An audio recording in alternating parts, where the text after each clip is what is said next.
Awesome. Hi, everybody. This is Wendy Napolitano coming to you live and in person. Okay, maybe it's not going to be in person for you, but it is for me and my wonderful guest, Jason Addison James. Addison, so wonderful to have you here today. Thank you so much for reaching out and saying you're like through this process and you're like ready to go. And I'm like super excited to connect and catch up with you. So how have you been? I've been great. And, I'm going by Addison Ames now, just so everybody knows. And thank you for saying my full name. That is my full name. I've been great. I've gone through a time of kind of recapitulation, I guess one could call it, putting a new head on, whole new viewpoint, a lot of work. So it's been great. And it's just so good to see you. And thank you for having me today. I appreciate it. Yeah. Of course. So I was getting ready to tell you when we were like, okay, let's just record this.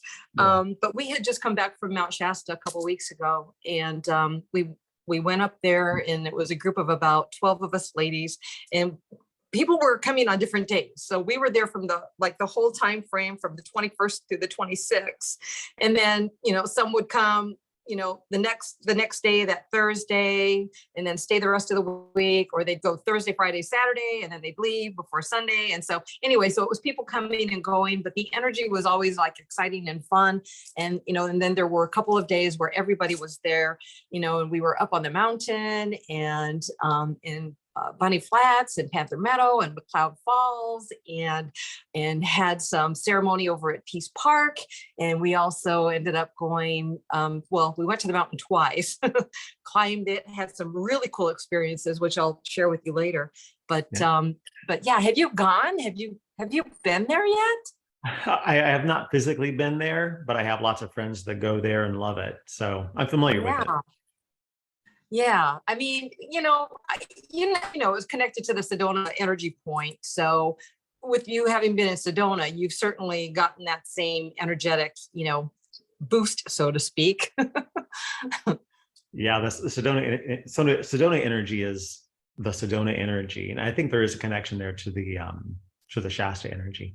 It's powerful. Yeah, it's a very powerful place. Shasta and Sedona both. Yeah, definitely.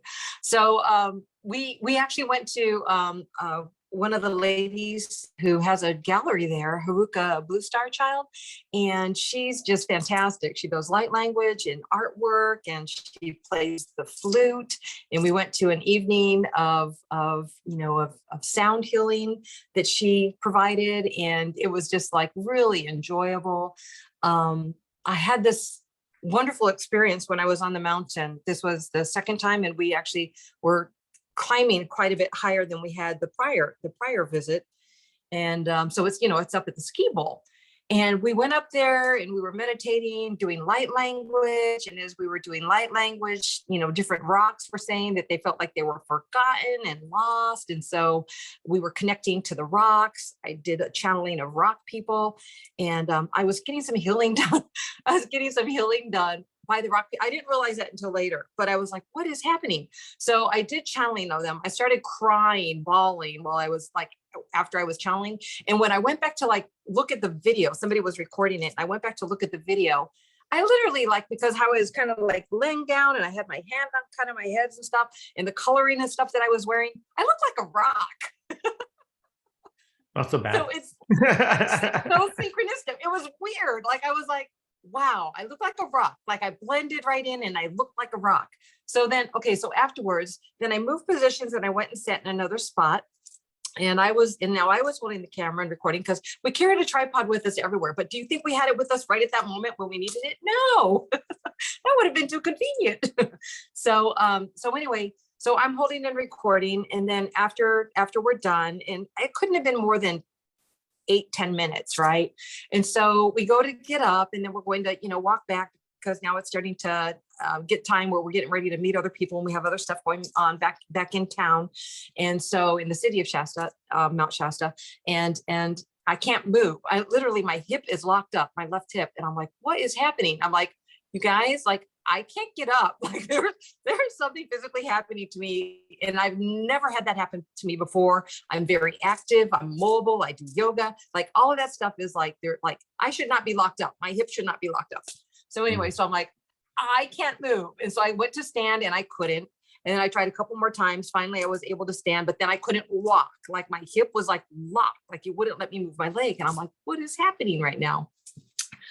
So then I was like, I can't move right now. So I just was like, just like, give me a minute. Like, I got to like figure out what's going on with my body here. And then I just, kind of took a few deep breaths and just kind of connected in. And then afterwards, I was like, okay, I can move it again, but now it feels like weird, like the mobility feels weird. So then I'm kind of like shaking my leg around left to right, up and down, behind me, trying to stretch it out a little bit, touch my toes, that kind of thing. So, so then later, while we were channeling later in the evening, and it came through that what was happening is that the rock people had decided to, they're sentient, right? They're sentient beings. And so they were healing my hip from, I had a really bad car accident years ago. And so what they were doing is they were healing my hip. And so they were using that energetic healing connection while I was on the rocks to assist me with that healing, because of the energy and the healing and the blessings and all the sacred ceremonies that we were doing while we were in the mountains and connecting in with the different beings. And so that was interesting. Now I know you're coming from a different place these days, but this is my experience, and what? No, I respected it. It's beautiful. And I love the rocks. I love the rocks. And I've always thought, especially in Sedona, I mean, you're like living in Rock City. Oh, gosh, yeah. And Shasta too, and I lived in Sedona for about a year, got really connected to that energy, and it's amazing energy, and the rocks are amazing. So I respect your experience. I'm enjoying your story. How's your hip now? Oh gosh, it feels amazing. I used to have a lot of lower back pain, and when we came back from Shasta, I don't have it anymore. So yeah, whatever they did, thank you. Thank you for that energy. So, and then one other really cool experience that I had, Addison, is we were up on the mountain, and we decided, like, there's this copse of trees. And this is a new word in my vocabulary, copse. It's like a small gathering of trees, and yeah. So a friend of mine used it, and I was like, "Ooh, I like that." And I seem to be using it every other time I turn around. But anyway, so thank you, Bethy. But anyway, a copse of trees, so a small group of trees, partway up the mountain. And if you're standing at Ski Bowl, when you look up, it's the first like row of evergreens that you'll see there, and then about that same distance up past another further. And I'm really bad with gauging distance, but I would probably say maybe a football and a half distance from the base parking lot. I can use a football field because that I'm familiar with. So however many yards that is. And then that next distance up is how high we climbed. So then we got up there, and I was like, okay, like I can really like see the mountain, and it feels like I'm seeing faces and stuff. And I'm feeling like these energetic portals.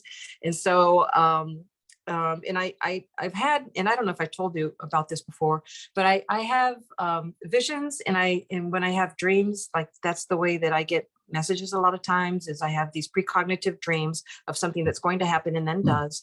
And otherwise I'll also get images of like symbolism, like they'll use symbolism, but a lot of times I will get images of various mountains and bodies of water. And so because of my connection with nature and Mother Gaia and the elementals or nature beings, they will like give me a picture. So it's like they take a postcard. I don't have anything that's like a postcard. I have a thank you card.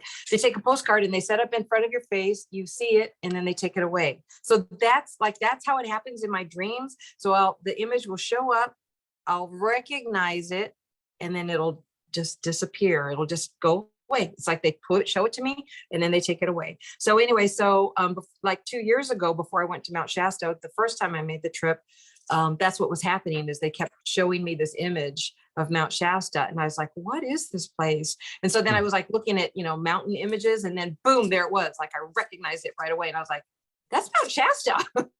So that's how I had the idea to go there to the first place. And then since then, other mountains will like show me their images, and it's kind of like, hey, we want you to come do healing work. We want you to come visit if you're able to. Of course, I can do that in astral, but sometimes the energy is just different in person. So, so I do a lot of like healing from Mother Earth. And now my globe's in the other room. I used to keep a globe here on the little table behind me, but I'll like focus on different areas of the globe, and then I'll do and send healing work there. So, but that's because I do a lot of grid work, right? That's like my whole to do.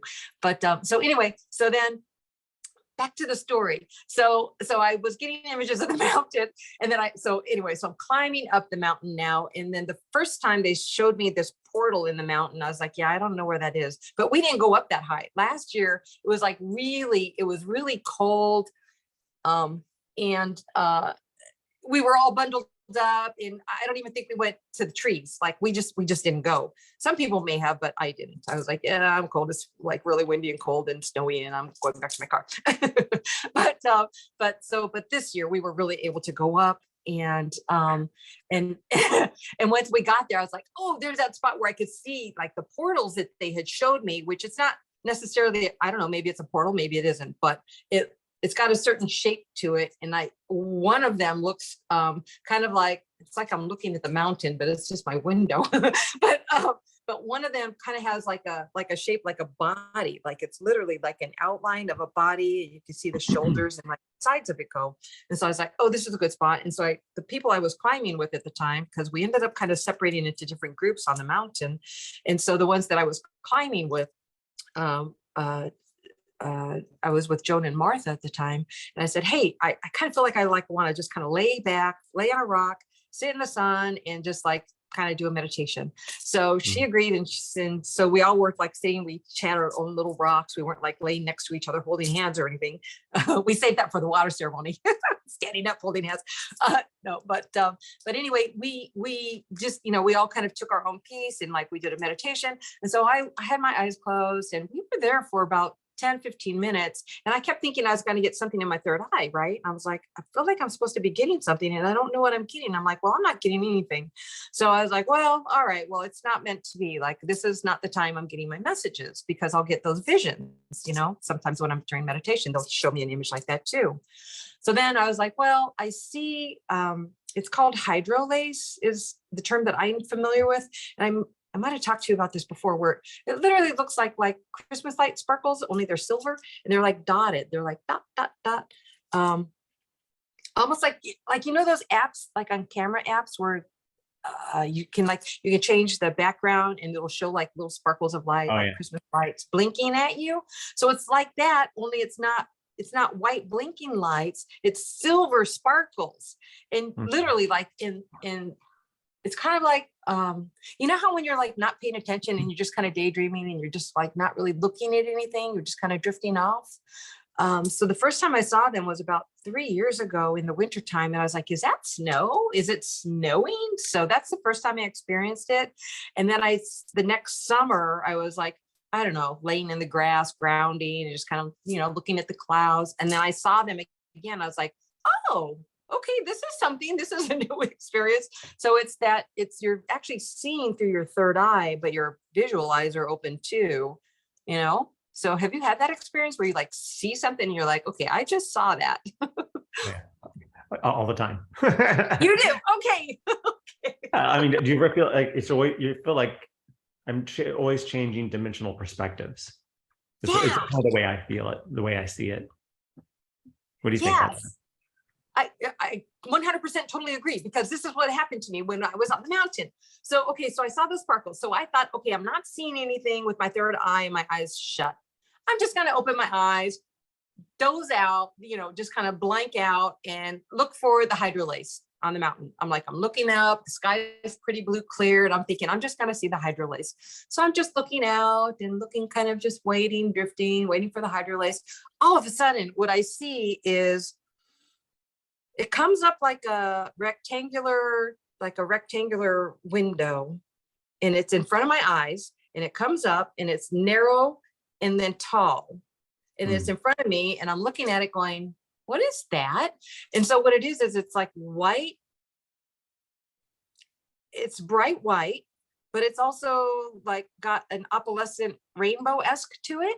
And but it's like sacred geometry where the lines are kind of crisscrossing and they're moving back and forth like this. And so it's like I'm watching a video, because it's like it's here. Well, it's here first, and it's moving, and then it expands into a screen, like as if I was watching a TV screen. But my eyes are open. I'm laying back, looking up at the sky, and I'm seeing this, and I'm like kind of blinking, and I'm like, what am I looking like? My cognizant mind is trying to think, what am I looking at? What am I seeing?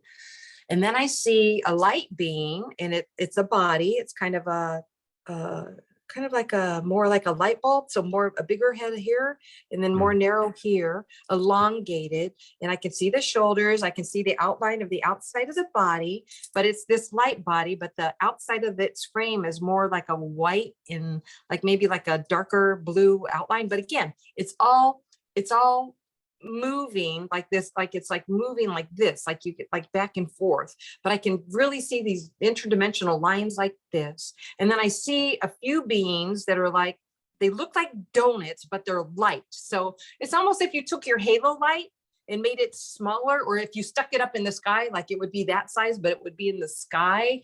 And but it's so much more beautiful. Just glorious.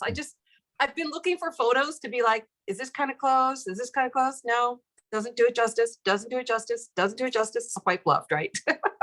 But when I saw it, I must have been there for another 15 minutes looking and observing this, just like kind of in awe. What else could I do, right? And then I'd close my eyes, and then I'd open my eyes, and I'm like, okay, is this in my third eye? Like, is this with my eyes closed? And then I wouldn't see with my eyes closed, and then I'd open my eyes again, and then I'd see it, and then I just continue to watch it and blink and just enjoyed it. And I was like, what am I experiencing right now? So that was like, yeah, I don't even know. It was just like so much. It was so much. So And this was all at Shasta. yeah, while I'm on the mountain, laying on a rock, looking at the sky. And so this happened in this 15-minute period. Okay, so it expanded out. And then after I watched it, then it closed up, turned into, instead of a box, now it's a flame. Like I can see it's like flame. And then it just disappears. Wow. And I was like, wow, that was really cool. So to the point of you're seeing things multidimensionally, that was them letting me know that my multidimensional awareness had developed to the point where I could now see things multidimensionally as well. So when I came back from Shasta, to tell you, so before that, I had a few experiences of, oh, I just saw the gnomes in the tree, like all of them, like they're all over the tree, like just hanging on, like here we are, you know. And then I've had another experience where I saw a tall, dark shadow man.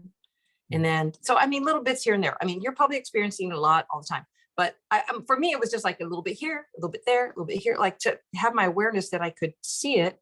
And then I would see like an AI bug, like a little, literally, it looked like a little kind of a black, like a ladybug came down. I was talking to somebody, it came down by their ear, and I saw it and I looked at it, and then it went behind them to the wall where they were at and disappeared into the wall. And I was like, that was a real experience. I didn't say anything to them. I just noted it for my own self. And then I've seen other stuff like that too, right?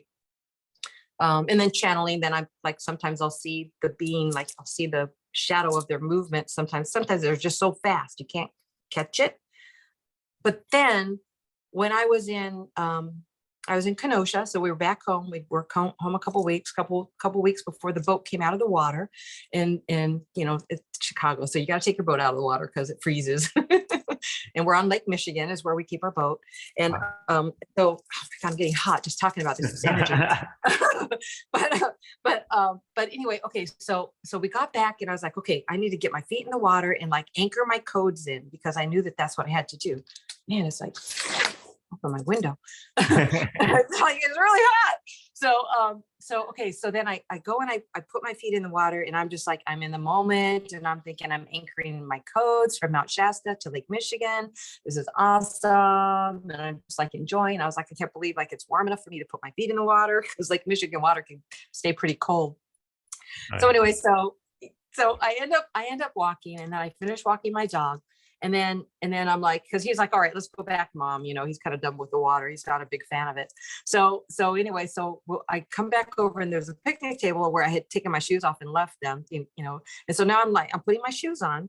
And as I'm sitting there, and how ironic, there's a little bumblebee sticker on my desk over here, but I'm getting ready to tell you. So I'm getting ready to snap my shoes back on with, you know, their little Velcro thing. So I'm like putting my Velcro on one foot. And as I'm getting ready to go to the other foot, a bumblebee flies between my vision and my feet. It just like flies past me. And as it flies past me, I see a trail of a rainbow, like this little arc, the same path that it just took. So there's a rainbow trail of light behind this bumblebee. And I was like, oh, wow. That was like really interesting to see. I was like, that was cool. That was cool. Where's more bees? Where's more bees? But then I observed it, and then I put my other shoe on. And then after I put my other shoe on, I looked down at my dog, and I was like, all right, like he's sniffing. I was like, okay, I looked up. There's a couple, because it's, you know, it's a sidewalk path along the lake shore. Mm-hmm. And there's an older couple who's walking. And I say in my mind, I go, oh, they are in their Sunday best. So she's got this beautiful long dress on. Well, the park is gorgeous. There's flowers and everything there. And people have weddings, quinceañeras, and, you know, so people will go there to get their photos taken by the lake. And then, you know, the flower gardens and stuff are just gorgeous. So at the park anyway. So I see this couple, and she's like in this beautiful gown, and he's in this beautiful linen suit. He's got a top hat on. I go, wow, they are in their Sunday best. And then my 3D mind goes, it's not Sunday, it's Saturday. Like, why? Like, and then I kind of like gauging, like, what am I saying and what am I seeing? And then my dog like tugs on me or something. I look down at my dog, and then he's like ready to go. So then I start to walk him. And as I look up, this couple is now standing in front of me in a plaid shirt, both of them, blue and white plaid shirts, long sleeve, and jeans. So I immediately connected that I just saw them in a past life at the same time that I just saw them in this life. Wow. And you're very busy, aren't you? So busy. I mean, everything is happening so fast. I mean, don't you feel like this summer, like it's just like boom, boom, boom, boom, boom, like the next thing. Yeah, it's been an amazing summer. I got to tell you, I've had a number of people comment on what a powerful time of transformation it's been. Is that the way you felt too? Yeah, me too. So much so. Before we went on our trip, I was making these headdresses for the women to wear, because we were doing, you know, a goddess ceremony, you know. And so anyway, and then I had this idea that I wanted to do like face paint, and do like a warrior woman, like face paint, and, you know, have the women like draw up their own like idea of what they thought that would look like. I'm trying to see, oh, here's the image. So I got this image. So I was like looking through like photos, like I think it was Pinterest, I don't know. But so I was looking through photos, and as I was looking through photos of like how different warrior face paint and stuff is, all of a sudden I was like, my temples were kind of hurting a little bit, and my eyes felt tired. And so anyway, so I just kind of, I took my glasses off, and then I just kind of closed my eyes, and like just kind of had my hands like this, and just was kind of holding my head a minute. And then all of a sudden, boom, I see this image of this woman, and she's in warrior face paint, and she's talking to me. I don't hear what she's saying, but I can see that she's talking to me, like saying something to me. And I'm just like looking at her with my eyes closed, obviously my third eye, and I'm looking at her. But anyway, so I drew her, and like, this is how she looks. I see. And so her face down here by her nose and mouth. Can you see it okay? I can. Yeah, very clear. Yeah. So, and then she had feathers in her hair, but that dark paint across her face, and then her face here, that like from here was white, but her rest, like under the dark lines, was ochre. So it was like an orangey kind of a paint underneath, like with the eyes and the forehead. That area was like an ochre color, and then those black dark lines were very dark. So so I don't know, I was working with the channeling group again, and I asked who was this being, who was this woman, that, and what was she trying to tell me, what was this message? And so they said that she was Awansa, the mother spirit. And I don't know, of all, it's on what I think that question may have been asked on with the Hukalo group, and so it may be answered like with that group, which I don't know, they post their meetings and stuff out, but somewhere, I don't know, I'd have to find the date back. Anyway, it was after Mount Shasta or before, but that vision I had was on the 22nd of August. So that's, sorry, 25th, 8/25, because I date my stuff. So anyway, but he gave me like what she was trying to tell me, but it had to do with, you know, that she was the mother and spirit and would be with us during the work or something like that. And but yeah, and that those lines were indicative of her station, that she had, you know, had earned those lines. So I was like, well, if I paint my face something like that, I said, is that offensive or is that like inappropriate? And she's like, well, she said, you can. She said, you can, as long as you're like in honor or honoring me, or, you know, that kind of thing. So I was like, oh, okay. So, but, and I did a little bit like a different thing, but kind of, so I did paint my face when I was up there. I haven't posted all the rest of my photos yet, but I'm getting there. I still haven't even gotten to the water ceremony. I haven't got, yeah, I have a lot still to post. It just, I've still got a lot going on. We were at a wedding this weekend, and then I'm, you know, and so, yeah, so it's like, it seems like every weekend I've got something going on. Busy. Well, it's beautiful. And I'm sure the weather's getting a little chilly up there. Yeah, today it's, gosh, what is it today? 54 today. Okay. So well, it's not freezing yet. Not freezing yet. I don't have to bring my mint plants in, but. Did you guys bring the boat in yet, or pull the boat out of the water? Yeah. Boat came out of the water this last week. So, so yeah, it's good. But it was so cute. My little grandson, he says, Gigi, I didn't get to the boat this year. I was like, oh, I go, I know, it just, we were all busy and your mom and dad were busy. I said, but next year. And then I told him, I said, well, when you come out, he's 4.5. I said, well, when you come out, I go, if it's still like, if it's cold, we'll go visit it in storage. Like we'll go visit it there, and we'll go climb on the boat and check it out. Cause he's all about, you know, equipment and cranes, and he'll like, I'll describe an equipment to him and then he'll name it for me. Fabulous. That sounds like fun. Yeah. So he's a lot of fun. So anyway. So yeah, I think last time we talked to you guys were on the boat. You and your husband were on the boat. It looks very nice. We were. You're right. We were. It was a really nice day. And he always gets mad at me because he's like, you know, it's a nice day and you're inside and you're on the phone. And I'm like, but I'm loving, like I'm doing what I love to do. So you go sit out in the sun, stick your feet in the water, take the dinghy out, like, you know what I mean? Like whatever you want to do. And in the meantime, I'm doing this. Sounds like you guys have fun together. That's great. Yeah. So far it's a lot of fun. I mean, sheesh.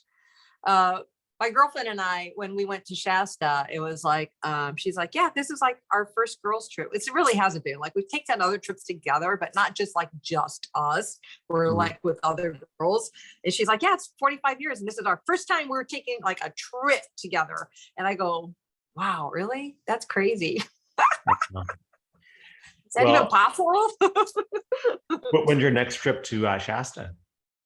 Well, you know what? When we went there, we met up with like 2 other groups of people, and they wanted to combine their group with our group to like go to Shasta and plan an event. Now we haven't fully connected with that yet, but Carlos is like he had a lot of masculine energy with him.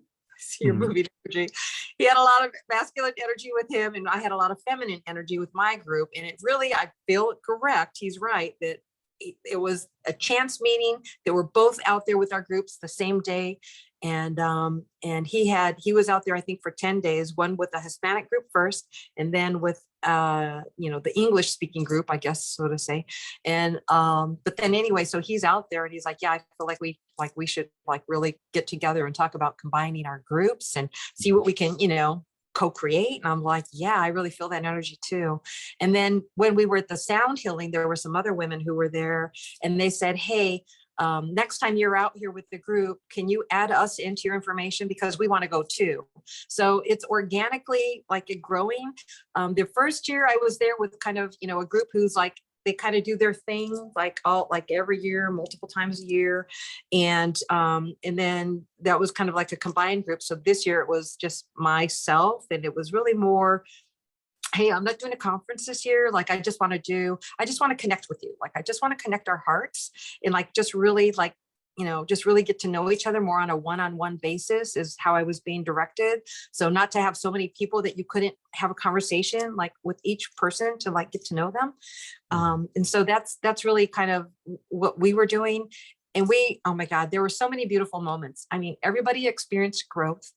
Many of the women, their light language came online while we were there. One woman had been doing light language, but she hadn't connected to who she was like channeling, and come to find out that it's her water dragon. So again, and it's crazy because, I don't know, it's not that it's crazy, but it's fun, right? It's expansive to me, because as my higher self is Archangel Raziel, you think that I would like be connecting in like only with the archangels, only with the angelic realm. But that's not where they have me focused. They hardly have me up here at all with the angelic realm. They have me really working with planet Earth a lot of times. Now, that's not to say that we don't cross paths, because we do. And I have channeled, for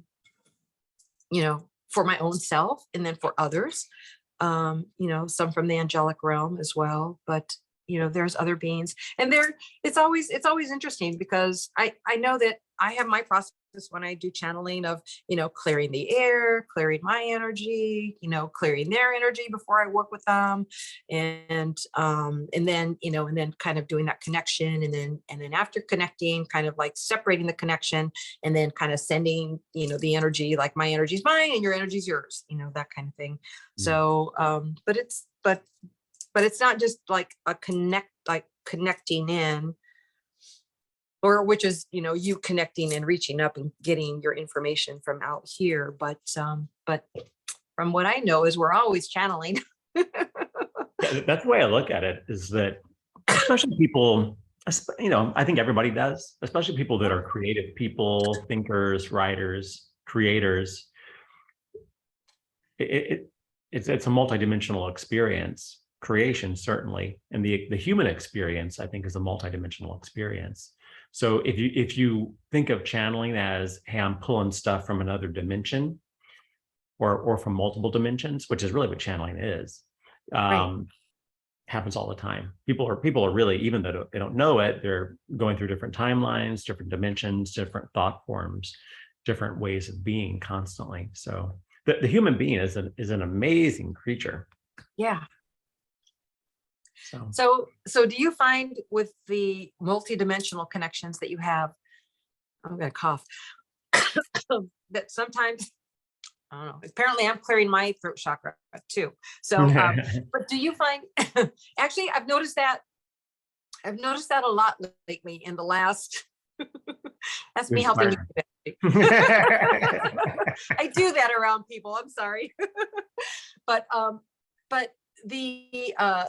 But with the throat chakra, my energy with my Kundalini energy has been like moving up and up and up, but it's like been heavily like within the heart energy lately. And so, but I've noticed it's like really moving into the throat and third eye to like stay there more consistently.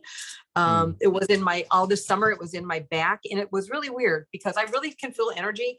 And when it was in my back, it literally felt like, how you see those DNA strands, like how they go like this and they crisscross like that, it literally felt like that was happening in my back. So I'd be working and be like, okay, that's exciting. And so my feet would be buzzing, my pelvic area, you could feel the vibration of the heat. I'd start sweating. My hands would be vibrating. I was like, okay, trying to do a job here.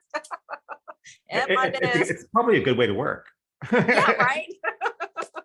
Yeah, right. The energy's good. So, so that was all just, I don't know. It was really interesting summer was just really interesting, just how quickly it went and how many different things were happening. And, usually when I get those I call them visions, but I guess they're dreams when you're still asleep and just like on the verge of waking up.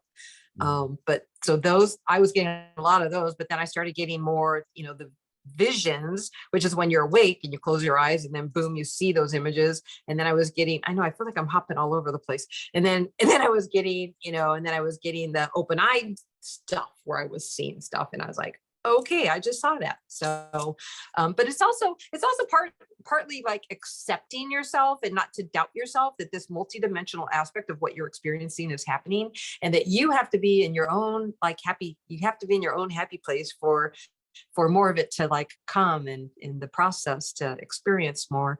And I know my channels are open. So as far as, channeling goes, and you get information in different ways, right? It's not always like telepathic. It's not always like into the head. Sometimes you'll get that sensory, like, have you ever walked into a room? This actually happened to me. So when we were in Mount Shasta, well, not just once, a couple other times, but this more recent one I'm going to talk about because it's Mount Shasta. So we were at the headwaters at Sacramento River, and we were doing light language, had our feet in the water, light language activations. Here we go, more clearing.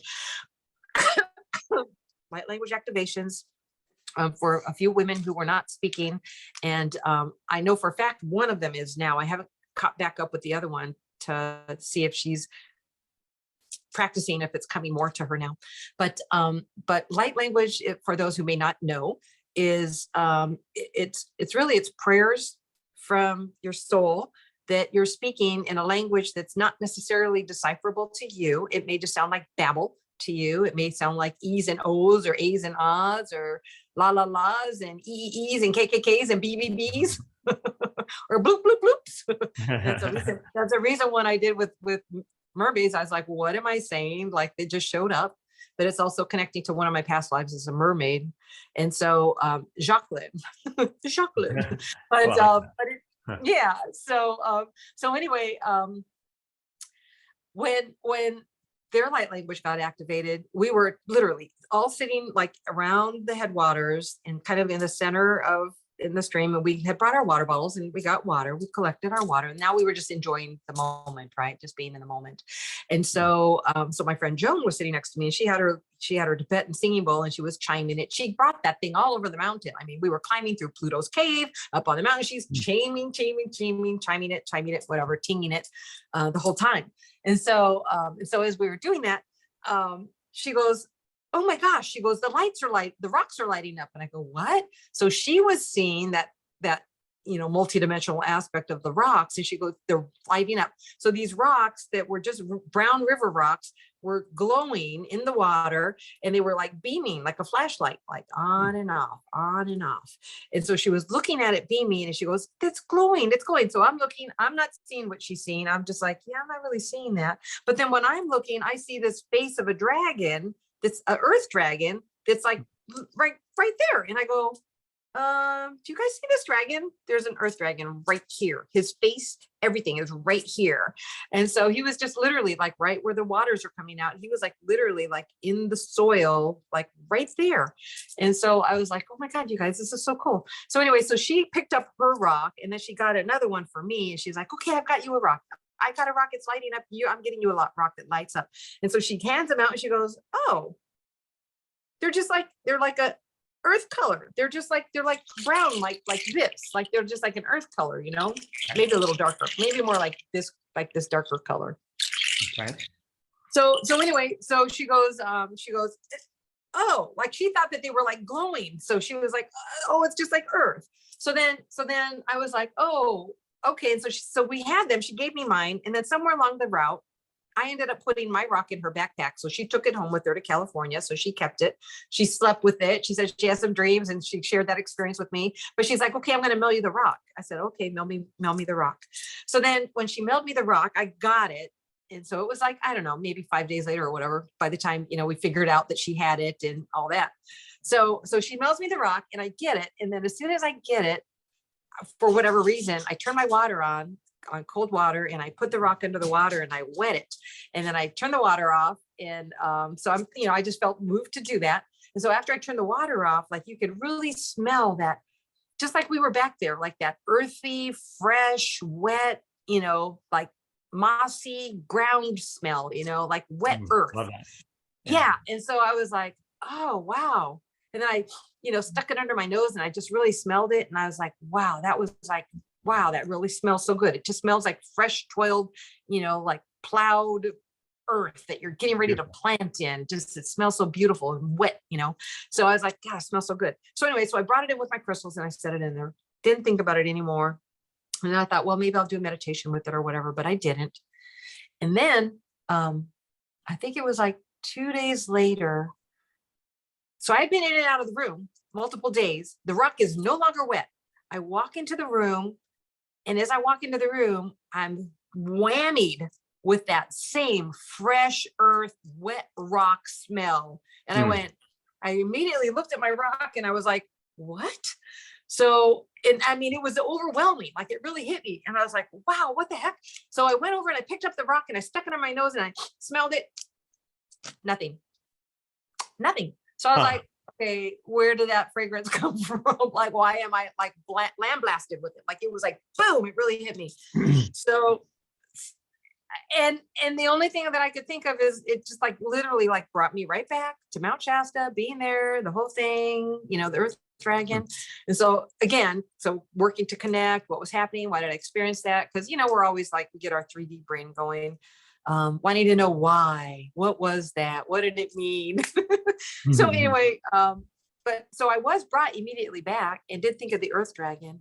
And then afterwards, again, because we do our channeling group on Wednesdays, and that's, that's with our channeled illuminations, that the other YouTube channel. Great channel. So, And so with that, during that, the message came through that it was the Earth Dragon wanted me to remember and to not forget it. And I was like, oh, how am I going to forget you? I'm not going to forget you.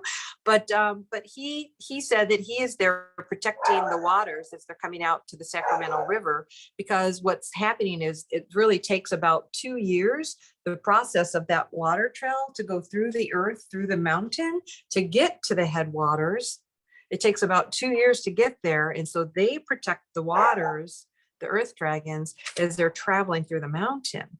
And so I was like, oh, wow, that's like really cool to know. So, so I was like, I'm not going to forget you. I promise you. Like there's no way I'm forgetting you. So, and he just wanted me to know to like continue to send light and love. And of course, how can I not? It's just like part of my being to work with the earth and the different mountains.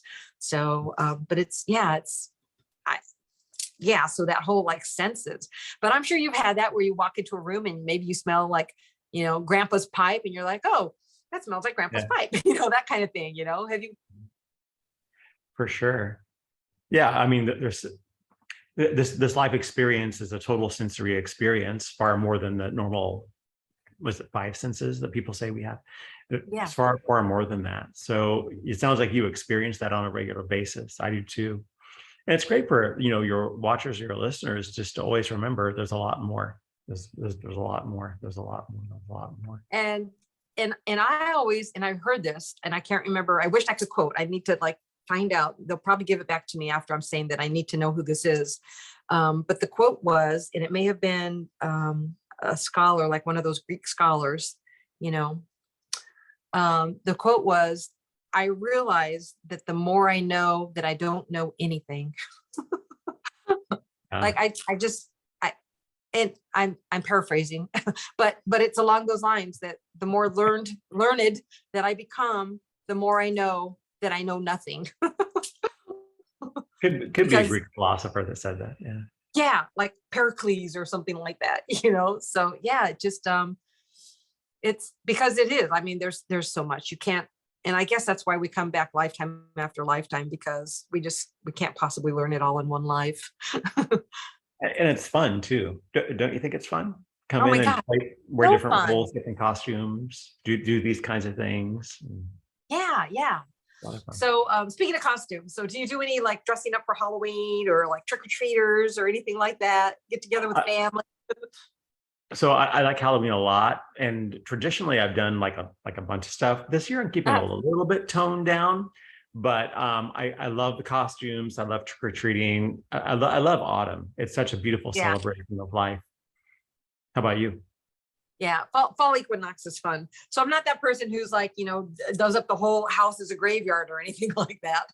But there have been occasion where I'll put like a big ghost sign out. But I kind of like cutesy stuff like pumpkins and ghosts and maybe a witch or two, but I haven't done anything yet this year. I'll be lucky if I put out, I do like lights. So I do like to bring like the light up lights. And now they have the LEDs that like they change colors. So I'm like, I need to like get to the store sometime. I don't know when. It's got to be probably Halloween day where I'll go and like put out some lights that I can like use orange and then flip them over to like red or green or something for Christmas. So, but yeah. So, but and I am really bad about that. It'll be like the day before or whatever. But like this next weekend, we're going to end up being like probably visiting family, with my cute little grandsons and hang out with them when they do their little trick or treat stuff that they do with the family, and we'll go visit with them. And then the following weekend, which I think is Halloween weekend, that'll be when I'll be like, okay, I got to get some stuff together, and then we'll pick up some candies. And I actually think I want to do like get some crystals and hand out like a crystal to the kids too. I think that would be fun. But that'd be really cool. That's be very educational. And it seems like the kids these days love crystals, Yeah. Like it's a thing now. Yeah. Well, it was funny because I was talking to my grandson about the fire, like the dragons. And he says, Gigi, I just love what he calls me, Gigi. So cute. He says, Gigi, do you know dragons breathe fire? He's so matter of fact. And what would you say? I said, yes, honey, they do. And I said, energetically, oftentimes it's to like cleanse the air. So they help you, and they're protectors and guardians. So the dragons are here to help. So, yeah. So you're so educational. Yeah. I try to tell them, and I'll speak light language around them, and I'll remind them that they're the light. And, I was told when the littlest, or the eldest, I should say, was born, that I should continue to remind them, and whenever I hold them or I'm around them, to remind them that they are the light. And so I like to do that, and I do that with my nephews and nieces too, to kind of encourage their awareness and their growth to the more of who they are versus just their, especially the kids, getting teased in school and that kind of stuff. That stuff still happens. So yeah. Well, I'm sure your grandkids are adorable. How many do you have? 2? I just two for now, but fingers crossed for more down the road. Well, I hope you get as many as you want. Thanks. 25. Two is plenty. Trust me, two is plenty. But there's always the potential. So yeah. So how's everything going for you? Like what? Like, do tell, like, give me some stories. Well, no, I appreciate it. And it's so good to catch up and hear your stories too. And good to hear that you've been having some fun. Life is fun. Well, I took a few months off to really just do a lot of deep personal development work. And so the work that I do primarily as a channel and healing facilitator has evolved quite a bit. I would say substantially.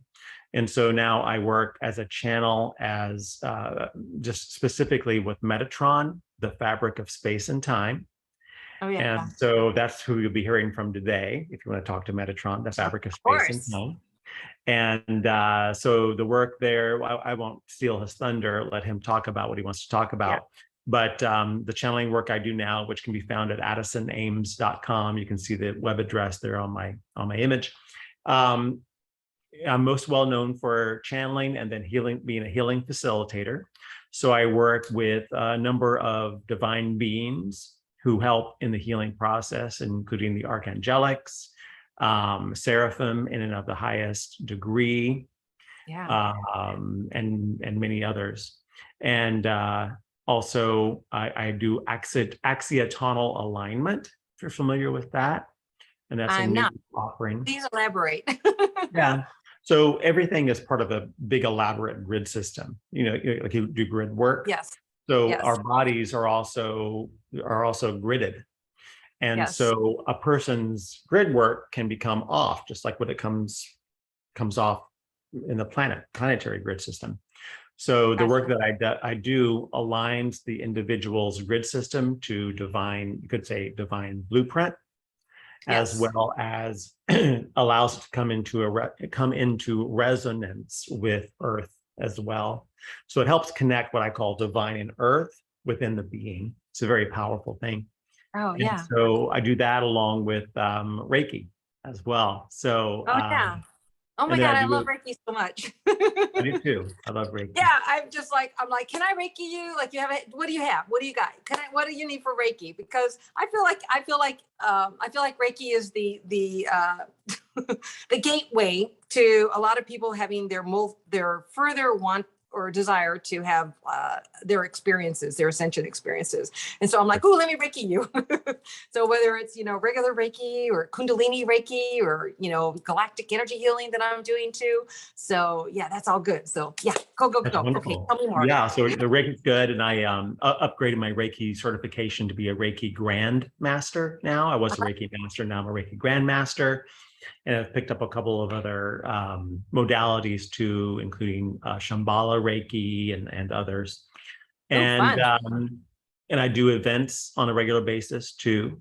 So my next event is coming up on October 22nd.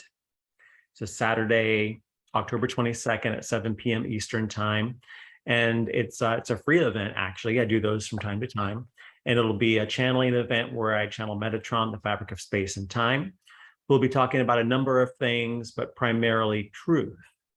And that's one of the topics that he is elaborating on these days. And so the work has really evolved. I used to work under an idea called Wave Foundation. Some people may Right. know me as that. And I've actually sunsetted that, and everything has moved over now to Wave to AddisonAmes.com. Yep. And so I can be found on Facebook and YouTube under Addison Ames.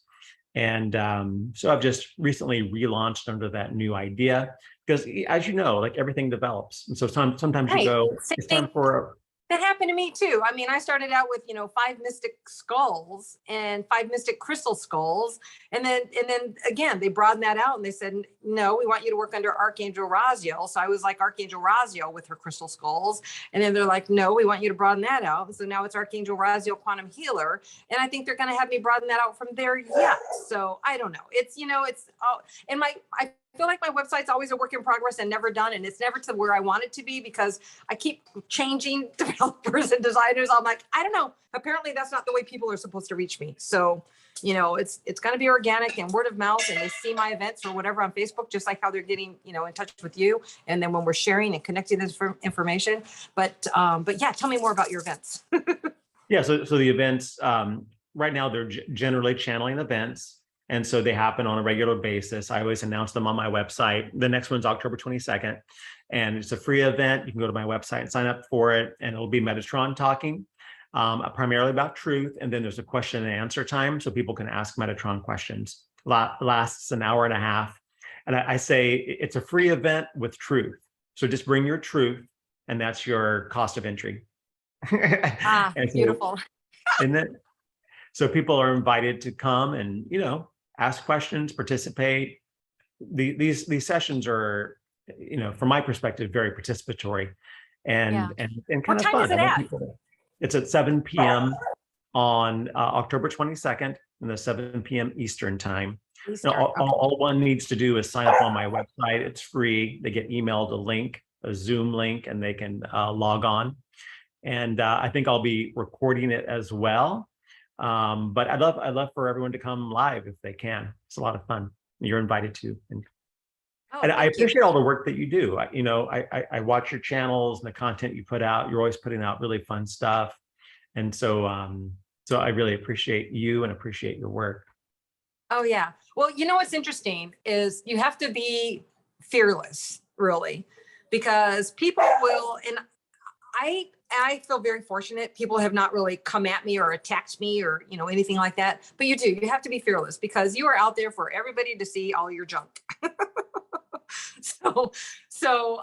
If for example, if there's a few times where if I'm channeling a dragon or something, I mean, I'm growling, I'm making all kind of weird noises. And so, if I was to like look at myself and say, oh, I don't really want somebody to see me look like that.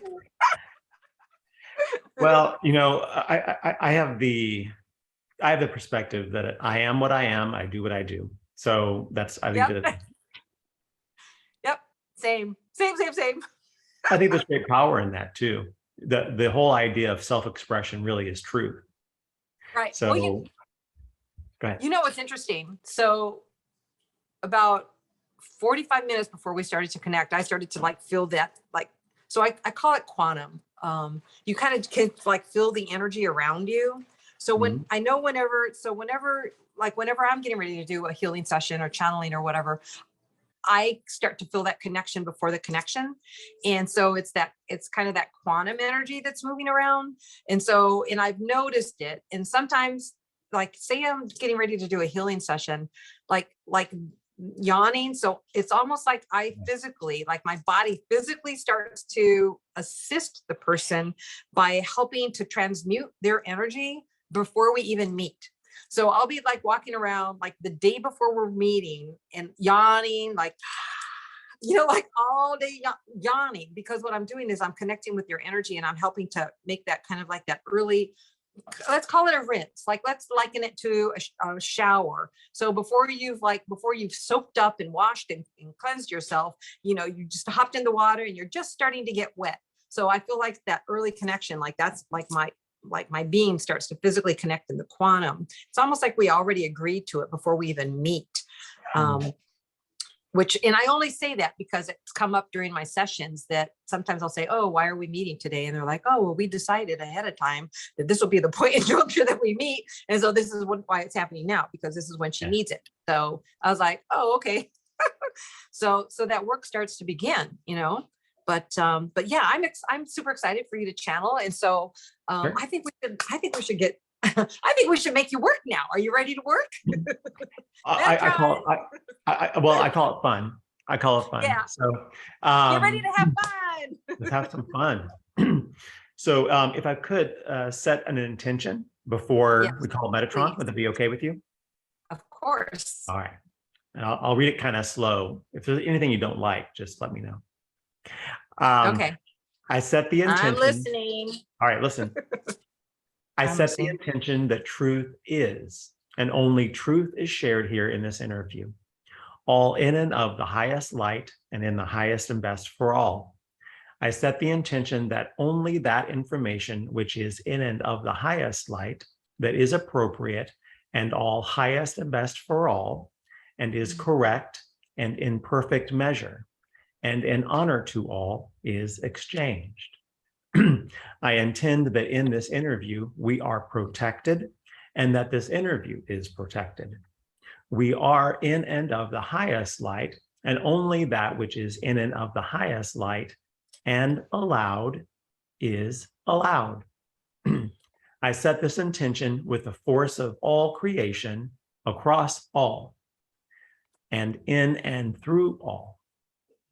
I am, and it is so. And so it is. So it is. I'll let that kind of settle in. You feel it? You feel it settling in? Yeah, it's very similar to how I'll create that like pre-meeting space of setting only, purest light, purest intentions, only those of highest frequency of, the most benevolent outcome. So yeah, it just really resonates with me. So thank you.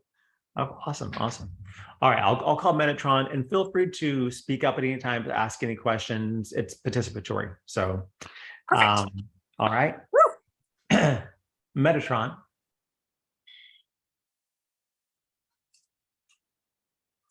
Metatron.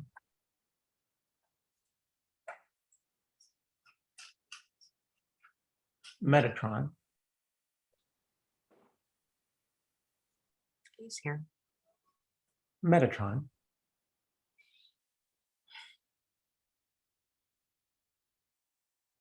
Metatron.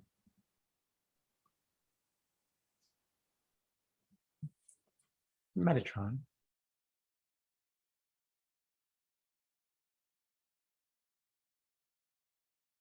Metatron. Metatron.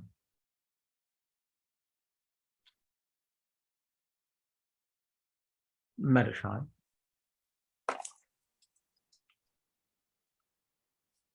Metatron.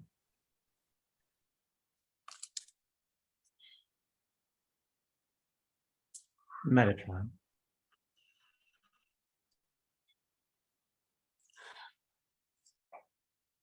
Metatron.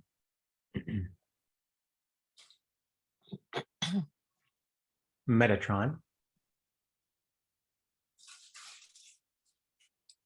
Metatron. Metatron.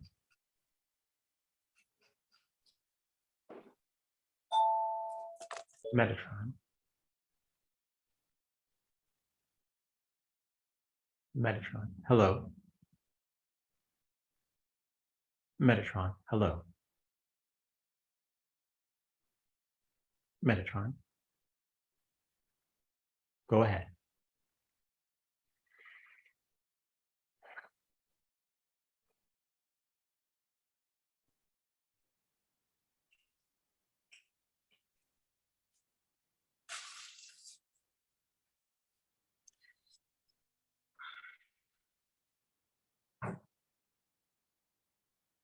The truth is, the truth is, the truth is, the truth is, the truth is, the truth is. Truth is, truth is, truth is, truth is, truth is, truth is. Now I can keep saying truth is all day long. And what that means is it is, it is, it is, it is, it is, it is, it is, it is. Truth is. When I say truth is, it comes with an idea, with a focus, with a way of being, with an understanding of what truth is, what it means. So when I say truth is, what I'd like for it to mean to those who listen to these words is quite simply, well, truth is what it is. And we could spend a long time trying to establish what truth is. And one person can say this, one person can say that, another person can say something totally different. Your truth is different than his truth, and my truth is different than their truth. Because truth is, in many ways,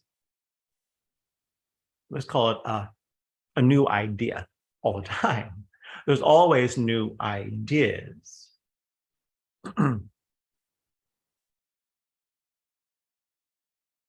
And some may say, well, isn't truth? In truth, that singular expression of something that is, it is, it is.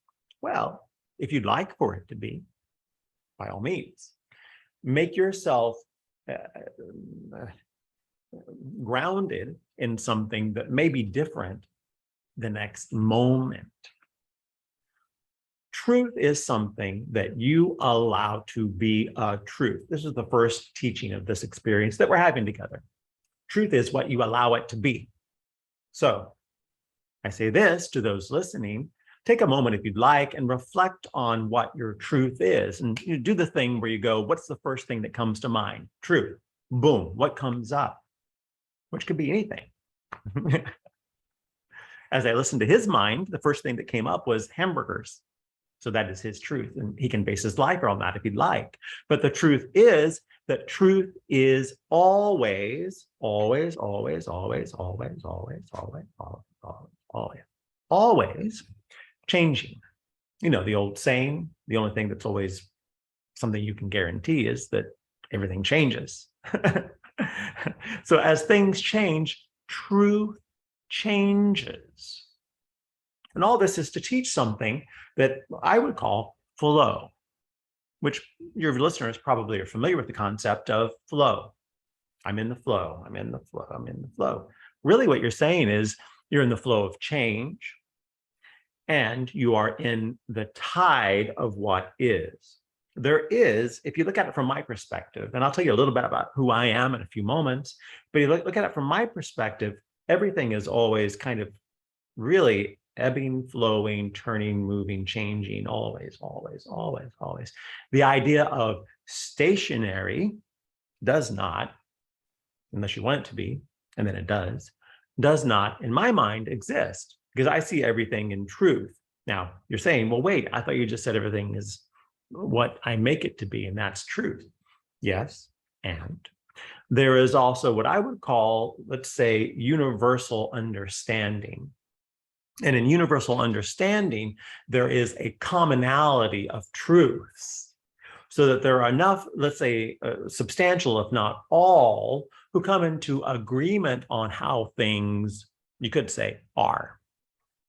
And in that, you have what one could call universal truths. These are things that are indeed true, kind of no matter what, because there has been enough agreement to take place within all the beings that subsist in that, let's say, understanding that there is truth that happens to take place. So there is, let's say, a variable truth, and then there is a, let's call it not stationary, but let's call it foundational truth, and only foundational truth, because in order for existence to take place, there needs to be enough foundational truths in order for existence to exist in. As those foundational truths are generated, created, and then bound together, they create an existence. As everything does indeed spin, you're familiar with this concept, everything is in spin, everything is in spin, everything is in spin. Oh, yeah. Yeah. The truth is always spinning. It's always spinning. It's always spinning. It's always spinning. It changes. It changes. It changes. And one may say, even the foundational truth, you ask the question, even the foundational truth? Well, it does. The thing is because of the spin. Now listen to this. It's kind of fun. You have grandchildren. They're young. They ever spin around and like the sensation of spinning around? That may happen. In that spinning, you lose track of what is. And that's a fun event for a young person, especially because they go, wow, I'm in a different reality. Because it takes you outside of what you understand is truth, because you don't know what to hold on to.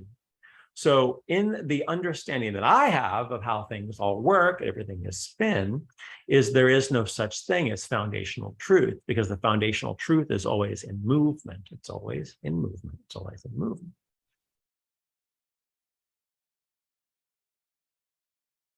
In the teaching, truth is, truth is, truth is. The idea behind it, and that I have, as we come to this meeting with intentions, the intention that I have behind it is to awaken truth within those who hear these words. As beings understand truth, which is within us all, truth becomes. In the existence that you all are in right now, and I'm way up here. The existence that you all are in here, you are clouded. And it's not, by all, a defamation of anything. It is, I would say, a definition. You are indeed clouded because it is difficult for people, and I'll use that as a generality, to get to a place of I am.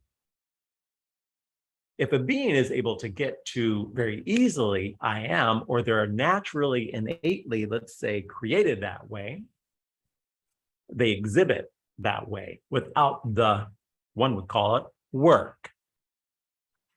The work, as so many people in the community that you serve do, is really to know themselves. It's not to discover me. It's not to discover this or that or the other, but it is to discover the truth of them. All those other things serve as devices to help a being come to a place of where they know, hey, I know who I am. And as a being gets to a place of I know, they get to a place then very subsequently after that called I am. The I am that has been spoken of now for quite some time is the work that humanity and indeed the earth is going through, because the earth and the people are like this. The earth and the people are like this. The earth and the people are like this. The earth and the people are like this. They are like this. As the earth awakens to I am, the people awaken to I am. And you may say, well, isn't it the other way around, the converse? And I would say, kind of, but how about this, people? It really is the earth who is leading. If you think about a dance, there's generally one partner, a partner that's leading in the dance. The earth is leading in the dance. Now, humanity would go, oh, we thought we were in charge. Isn't this our place? Yes and no. But the truth of the matter is the earth is a much more powerful being than currently, now listen to this, currently, the combination of all humans on the earth. Earth is a more powerful being currently than all the beings of humanity on the earth put together as one. As humanity subsequently awakens because of Earth's awakening. Now listen to this. Some of you out there may go, I don't know about that, but try it out. Just give it a chance. Is Earth's awakening is that which is creating humanity's awakening.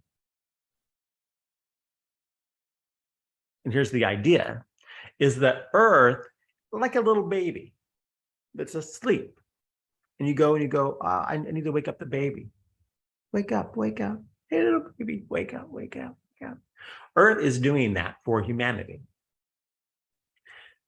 The reason is not that they want to wake the baby, because in truth, Earth kind of would like the baby to go away. Yet there is a partnership there that is burgeoning. The burgeoning partnership is this. If Earth can get humanity to wake up, then there is indeed a partnership there that is quite, one would say, lucrative, meaning successful, meaning very good, healthy, good for everybody, everybody's happy. The relationship is this. Earth wishes to kind of get out of the neighborhood. Earth wishes to go somewhere else than where it currently is right now. It doesn't like the neighborhood in which it lives. It would like to move. And in order for it to move, what it kind of needs is humanity, one could say in total, to develop. Because as the partnership develops, if it does so lucratively, which means everyone's happy. In a lucrative relationship, everyone's feeling good. The money's flowing, the goods are flowing, everyone's happy. As the relationship develops, humanity becomes the leader. There's kind of like an ebb and flow in the relationship. Humanity becomes the leader. In that, humanity can, if it chooses, and those who are listening, I encourage you to really think about this, because ye are the ones who can help lead, let's say, lead the change. The movement is to be. And the be is two things. It is be. When I say that, be. I be. I present as myself. I be in totality of my expression. One could say in truth, I be. Humanity has no clue currently who they are. They are walking around in the dark trying to figure out who they are. And there are people like you and those who you serve, and et cetera, who are really trying in the darkness, searching for ideas that can help them to be. As humanity bees, they become a very powerful race of beings. They are not meant to be downtrodden.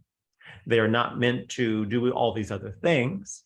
They are meant to be a race, to be quite clear, a race of beings who know themselves.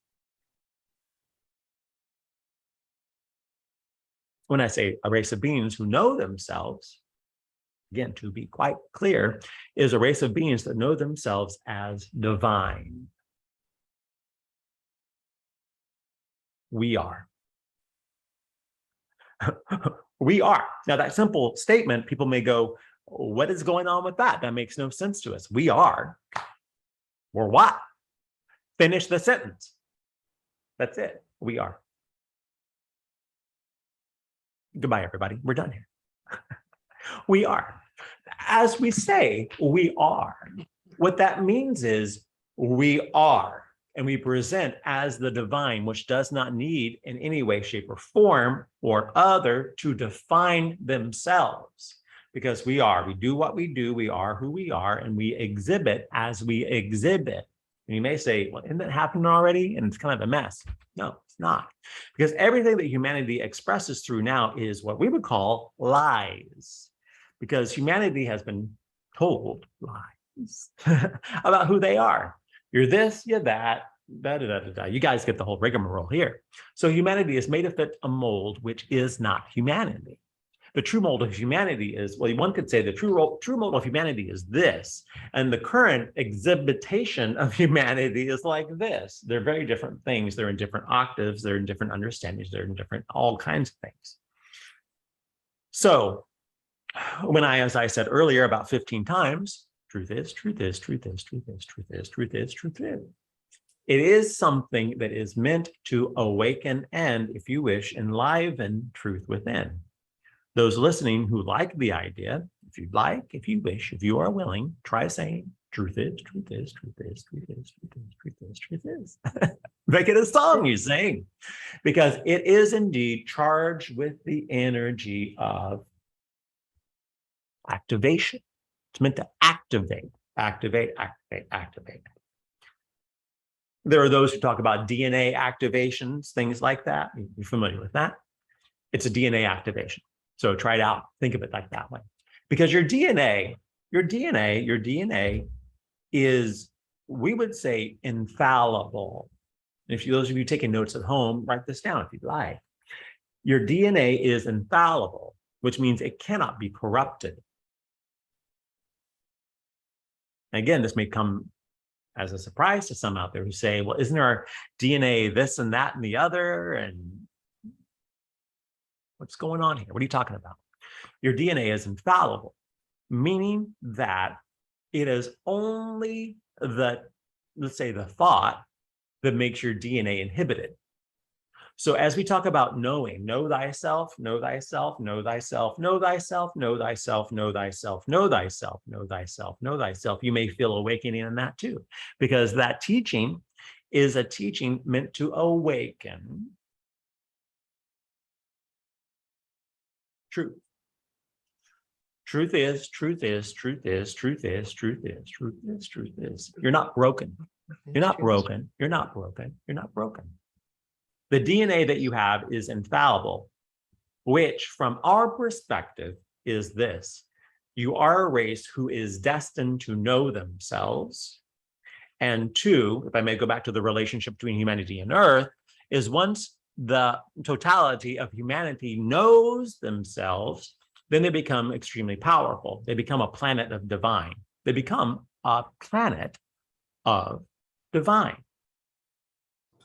Mm. And when that happens, there is a major, as humans love to talk about, paradigm shift, which means a new understanding. A paradigm shift is a new understanding. It's a new understanding. It's a new understanding. It doesn't that something that happens and then you go, oh wow, I need to go buy new clothes now because it's a paradigm shift. It's a new understanding. It's a new understanding. It makes me laugh. Wonderful. It's a new understanding of which everyone participates. That's why, to be quite clear, he's not a channel for the feel-good part of it. He's a channel because he is part of this work. Because the work that is done right now on the planet is to communicate these truths in order to make something happen. We have a mission, we have a mission, we have a mission, we have a mission, we have a mission.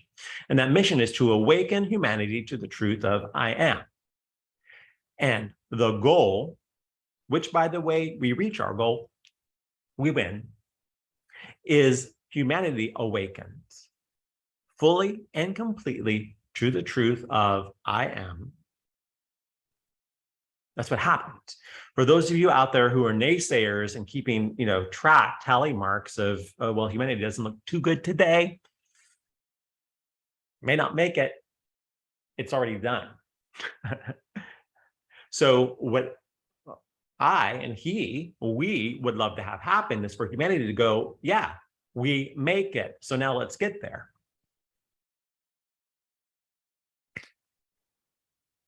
There are movies out there. Let's call them sci-fi movies. And generally, the endings of the movies are the good guys win. This concept is one that is a concept. The truth is that if you knew that the end of the movie ended with the good guys winning, would you go see the movie? Would you? Yes. I like that ending. But why do you go see the movie if you know how it ends? If I do or if I don't know how it ends. If you know how it ends, why do you go see the movie? Because I still want to see it play out. Thank you. Thank you. In fact, most movies that people go to, they really at a level know how the movie ends. But yet they want to go because they want to see how it plays out, as you so said. So the truth is, this is the game plan. And yes, there is a game plan. There is a game plan. There is a game plan. There is a game plan. There is a game plan for the earth. Now, may we continue, or do you have questions? Yeah, please continue. This is good. We'll try to make it greater. The exciting part is this, is that Earth becomes, just as humanity becomes, Earth becomes too. There is already a joint nature in the relationship between humanity and Earth. We say joint nature because it's not quite a partnership yet. So part of the work that we do is that we work with the Earth to engender Earth with humanity. We're trying to get you guys to get along. Because the more that Earth and humanity can get along, the more that let's say the storyline moves in the direction that we would like. We are working directly with humanity at many different levels in order to get them where we would like them. And you may say, well, that sounds like, who are you? What are you trying to do here? Well, I'll tell you a little bit more about Metatron. Metatron is not an angel, not an angel, not an angel, not an angel. If some people have that idea of Metatron, that's an idea that you have, but that's not who we are. We are divine beings. We're divine beings, we're divine beings, we're divine beings. We are a group of beings, about 16, who work together as one. We are divinity. We are working as representatives of the divine in the earth realm, and with him, he's a divine too. We are working in the earth realm in order to engender, we would call it connectivity between earth and humanity and divine. Because remember, we said humanity is destined to be a race of beings who know themselves as the divine. What we really want to say is it's a race of gods, a race of gods, a race of gods, a race of gods. An understanding of God is an understanding of oneself as divine. So remember, we said we want humanity to become awakened, which you all know about this whole story. And the awakening really isn't to I'm a good person. It's an awakening to I am divine. And that awakening of I am divine equates to or equals God, or as some say, godhood, which some of you may know that term, which doesn't mean I am a supreme ruler and I blow things up. It means I know. I know. Now, I will present some options to you. We can keep teaching or you can stop and ask questions. I have questions. Please do. So it's interesting because one of the two words that I've said since a small girl is I know. I don't know why I know, but I know. And I would know future events, things that were coming, synchronicities that would occur. And of course, as I have gone along with my own journey, I've come to the old, right where you're talking about, the understanding that I am the divine being that I am. And I've been writing for years. I am. Do I know myself enough? Or is there, I mean, I feel like something's always changing, right? There's one thing that's constant, it's change. Like you said. But how am I doing with my divine truth, with my divine blueprint? Because I feel like I have activated that as well. But I appreciate your insight, your group's insight. The truth is, we, you now know that we're a group. When we say truth is, what do you feel? Truth is, I know. I already know. It's like I already know the answers. I think for the sake of questioning, to see the response. What do you feel? What do you feel in your body? About if my divine blueprint is activated? When you say truth is, do you feel your body doing anything? Just breathing, taking a breath when I say truth is. Okay. Truth is, I am. Truth is, I am a healer is what comes to me. Truth is, I am already working with Earth to try to assist others with raising their vibration and bringing their knowledge. And Earth guiding me. Truth is, Earth has been guiding me by sending me those images so that I can see, so that I can learn, so that I can embolden myself and embolden others to their truth. Truth is. Well, what we'd rather do is not make it a personal understanding, just out of respect for everybody. What we will say is, you are, you are, which is also an understanding of I am. So when we say you are, do you feel anything there?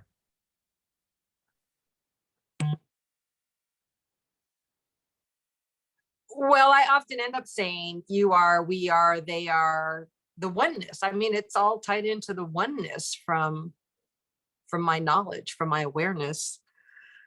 So when I hear you are, I hear you are one in my mind. You are us comes next. We are one. Well, we'll give you some more of the teaching and see how it feels to you, if we may. Is that okay with you? Sure. All right. Well, we'll flow. So here's the truth: Earth is on a trajectory. Earth is on a trajectory. Earth is on a trajectory. It's moving somewhere.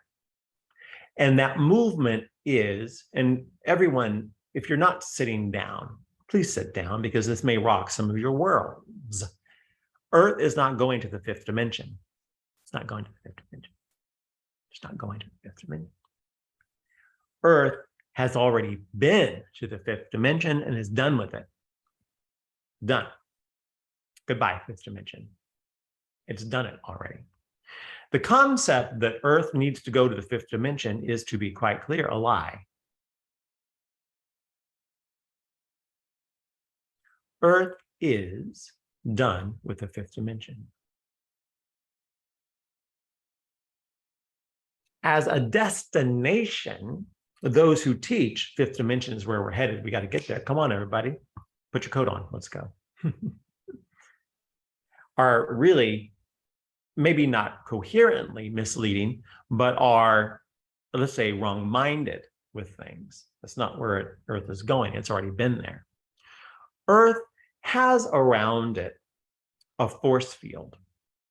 The force field is what we would call an entrapment. This force field is a limitation entrapment that is called fake third dimension and time. Not time as in stellar time, but time as we call it clock time. So if someone wears a clock, you're basically tying yourself down to a lie. You're tied down to a lie.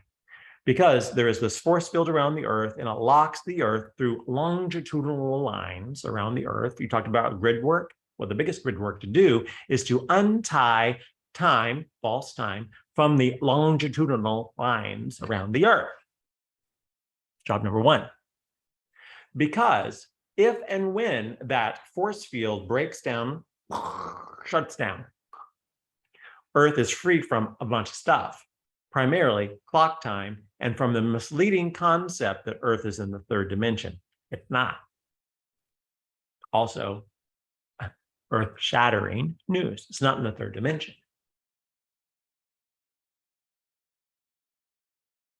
Now, if we may, you talked earlier, you mentioned my 3D mind. You may have remember saying that.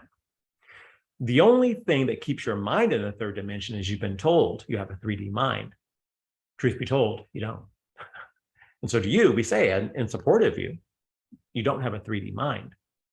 Your mind is, just like you, multidimensional. Your mind is made to, as a vehicle, guide yourself through this game that you are in right now. The way we see it, again, we are divine beings. We see things from very high perspectives. They're all game boards. They're all game boards. They're all game boards. They're all game boards. The game board that you're in right now is lie to truth.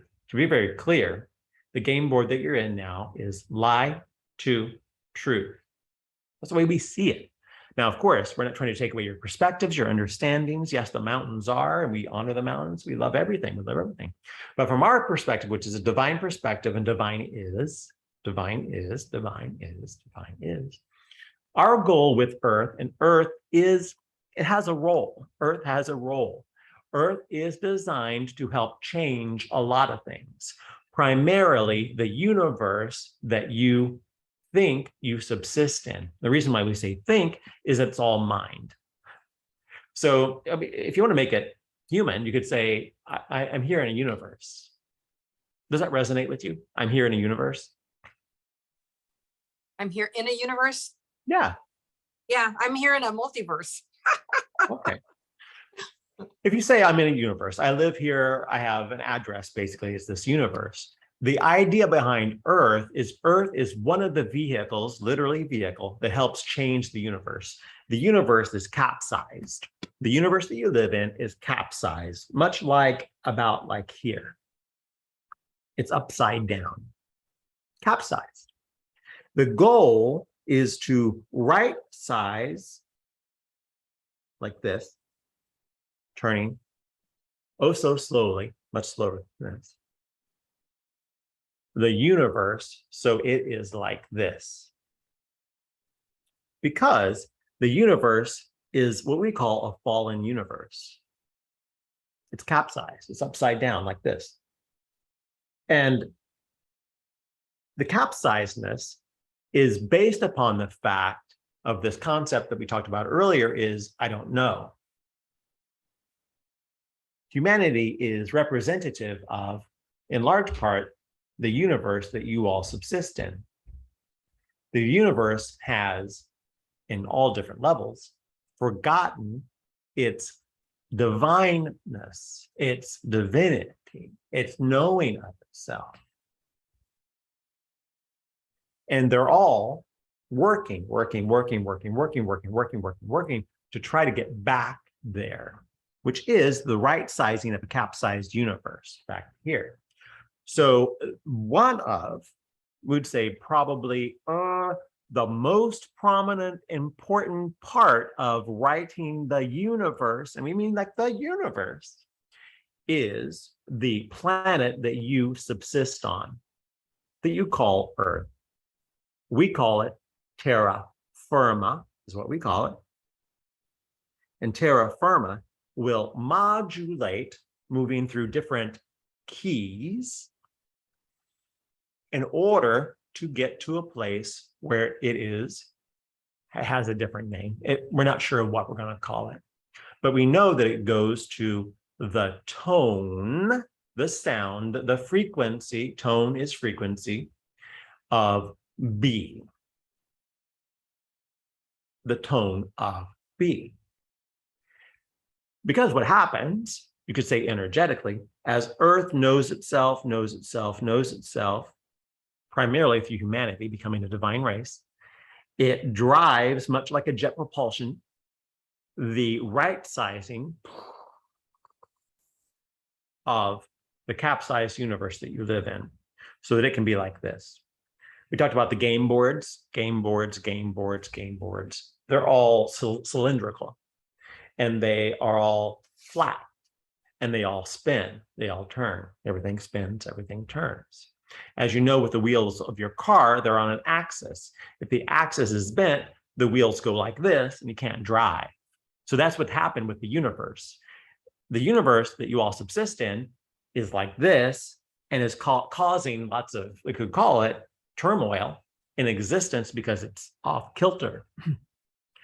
So our plan, divine plan, is to use Earth as a device to, as it awakens and becomes a race of gods, being that know themselves as the divine, they are able to move Earth to a new trajectory. All right, now let's go back to the dimensional understandings. Earth is not in the third dimension. It's a lie. It's not in the third dimension. It is an Earth that is in the 9th dimension and is moving to the 12th dimension.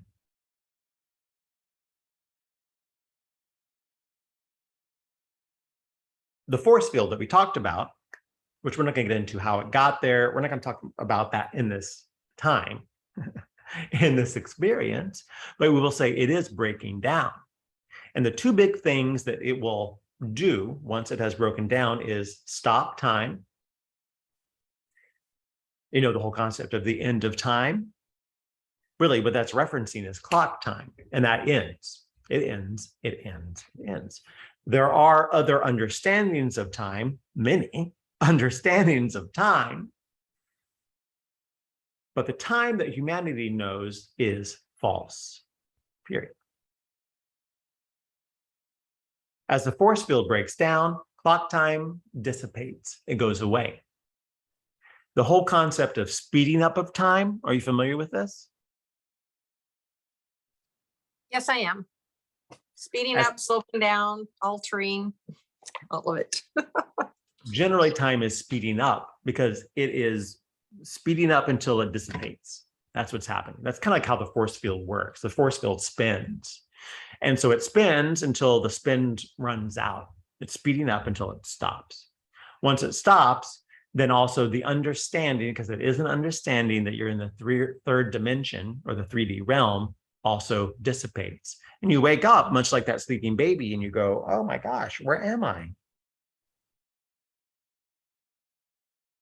Wow, I'm in a whole new dimensional understanding that you would call, at least currently in your understanding, you have a different name for it altogether, the 9th dimension. The 9th dimension is, we would say, far different than what you know of today. Now, this has been a lot of information, so we will stop, honor you, honor those listening, and say, what are your thoughts? Well, one of my thoughts is if we're in 9th dimension, maybe it's a lie of learning, who knows where my truth is.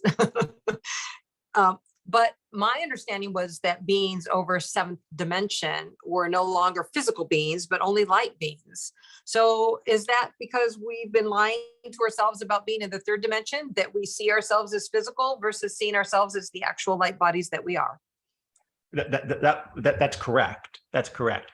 You think that you are these physical beings, yet if you want to make the understanding that you're light beings, we would say that's fine. It's not exactly true, but try this on for size, is that you are actually here, but are made to think that you are here. So it goes back to the concept of, you call it a lie or a mistruth or a miscalculation, whatever the works game. for you. It's the being on the, yeah, I feel like we're still on the board game. Yeah. The understanding is this: if you want to call yourself light beings, it's really an underestimation of what you are. How about that? Yes, that makes sense. And also, I do a lot of work in the astral, but a lot of it is, and maybe I keep it from myself, but I'm curious, do you see me in my role within the astral? And others similar to me that are doing similar work, that are being called light workers. What do you mean exactly? Could you be more specific?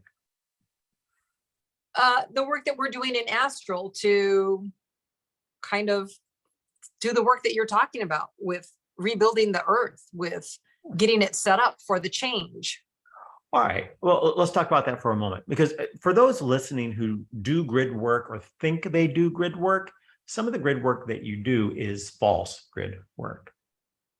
So the encouragement is to work on one's self first.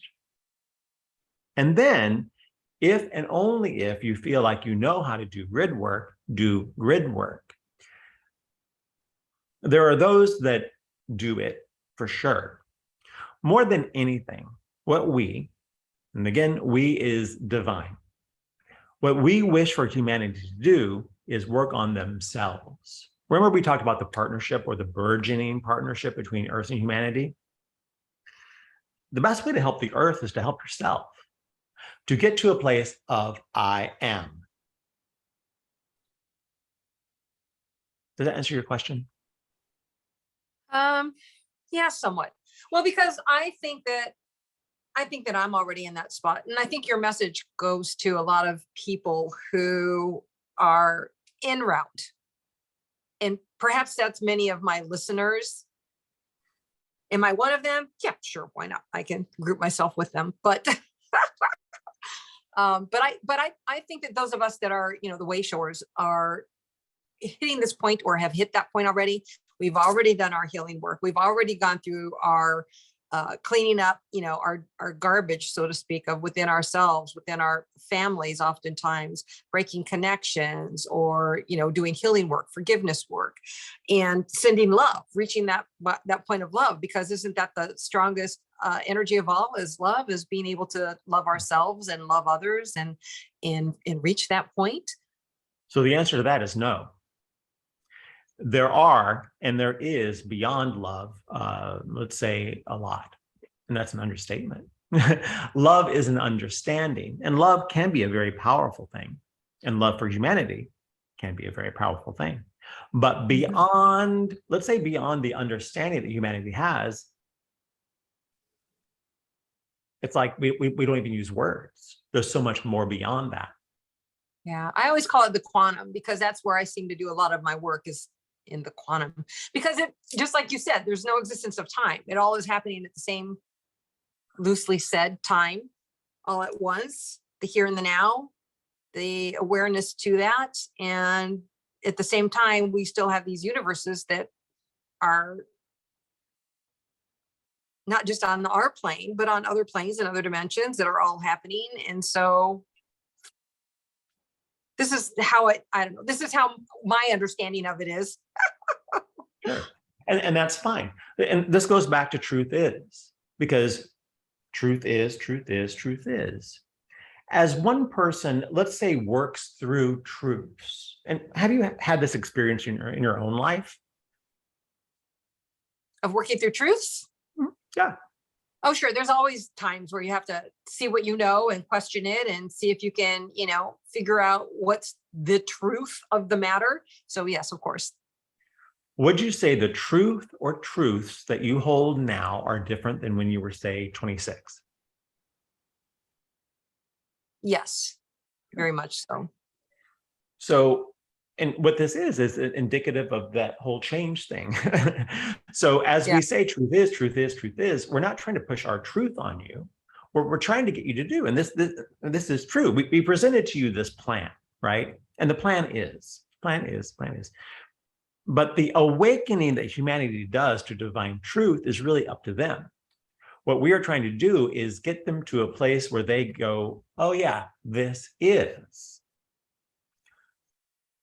We're not determining what your truth is. We're trying to say, wake up. What is your truth? So that humanity gets there on their own. We are not trying to control. We're not trying to push our truth on humanity. That's not the job of divine. The job of divine is this. Would you like to know what the job of the divine is? Yes. All right. Our job is this.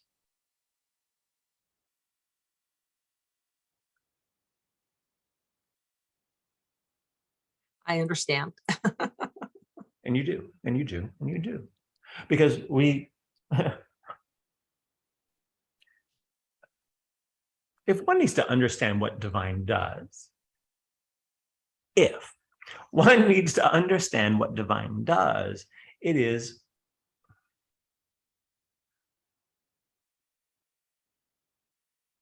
that. It is.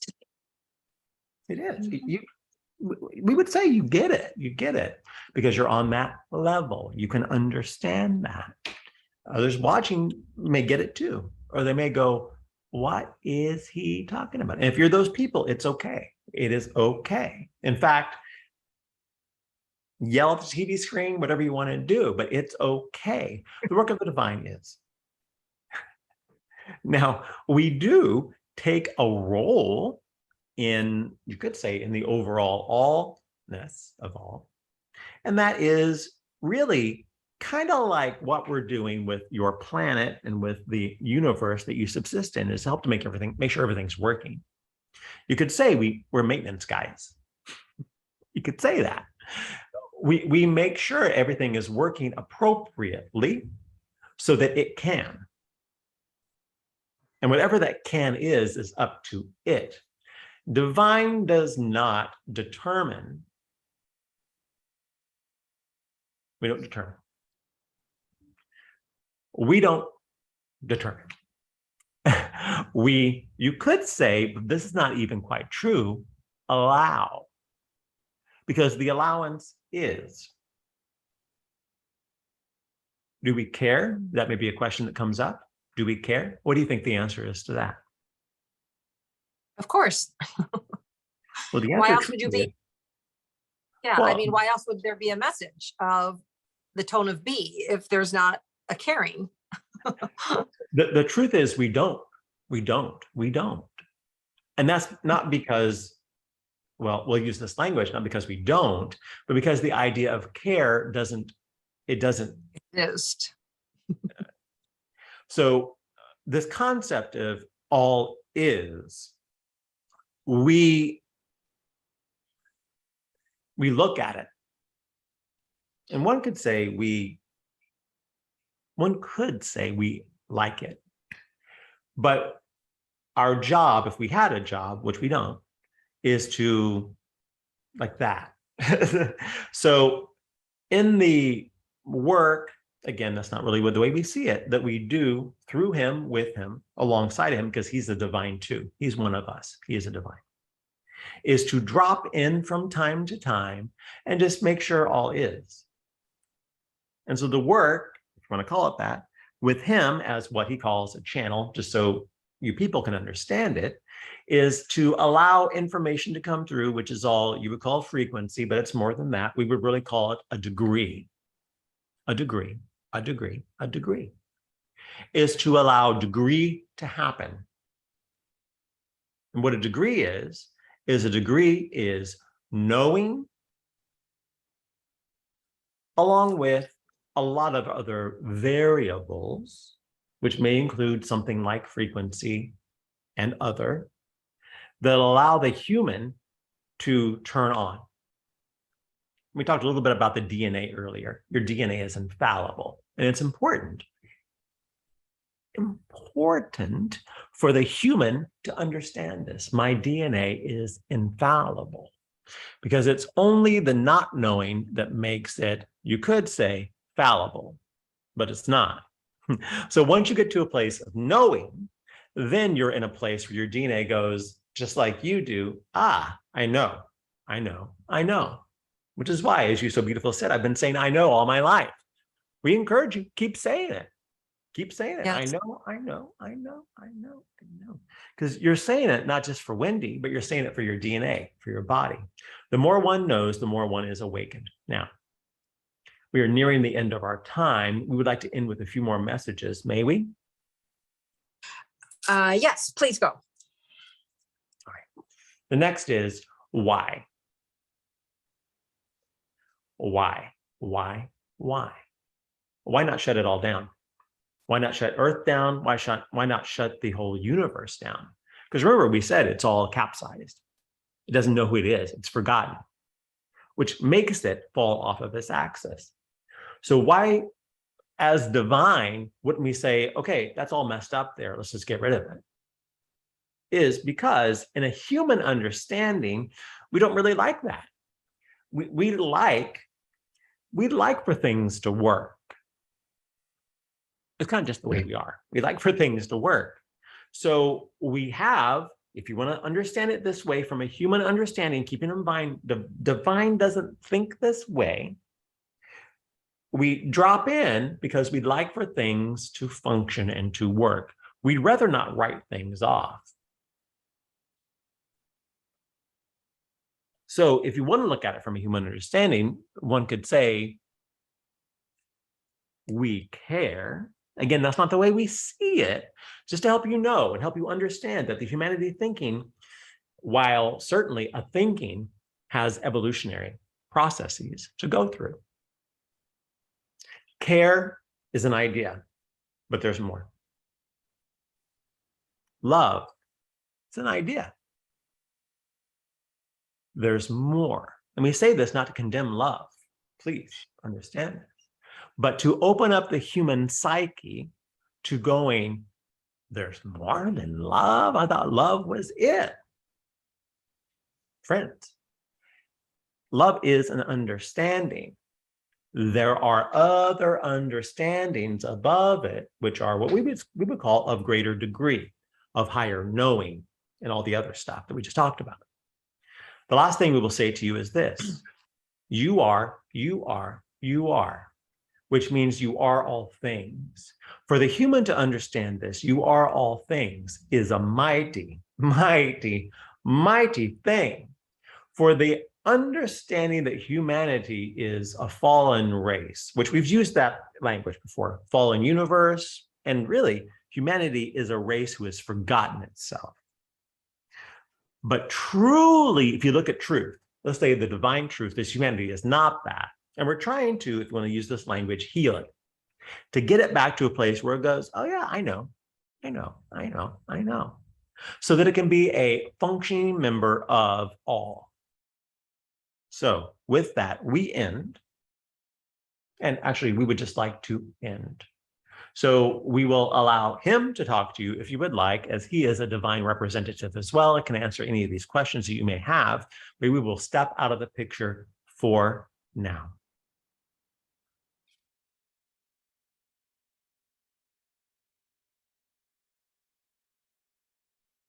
Thank you, Metatron. Thank you, Metatron. Thank you, Metatron, indeed. Metatron.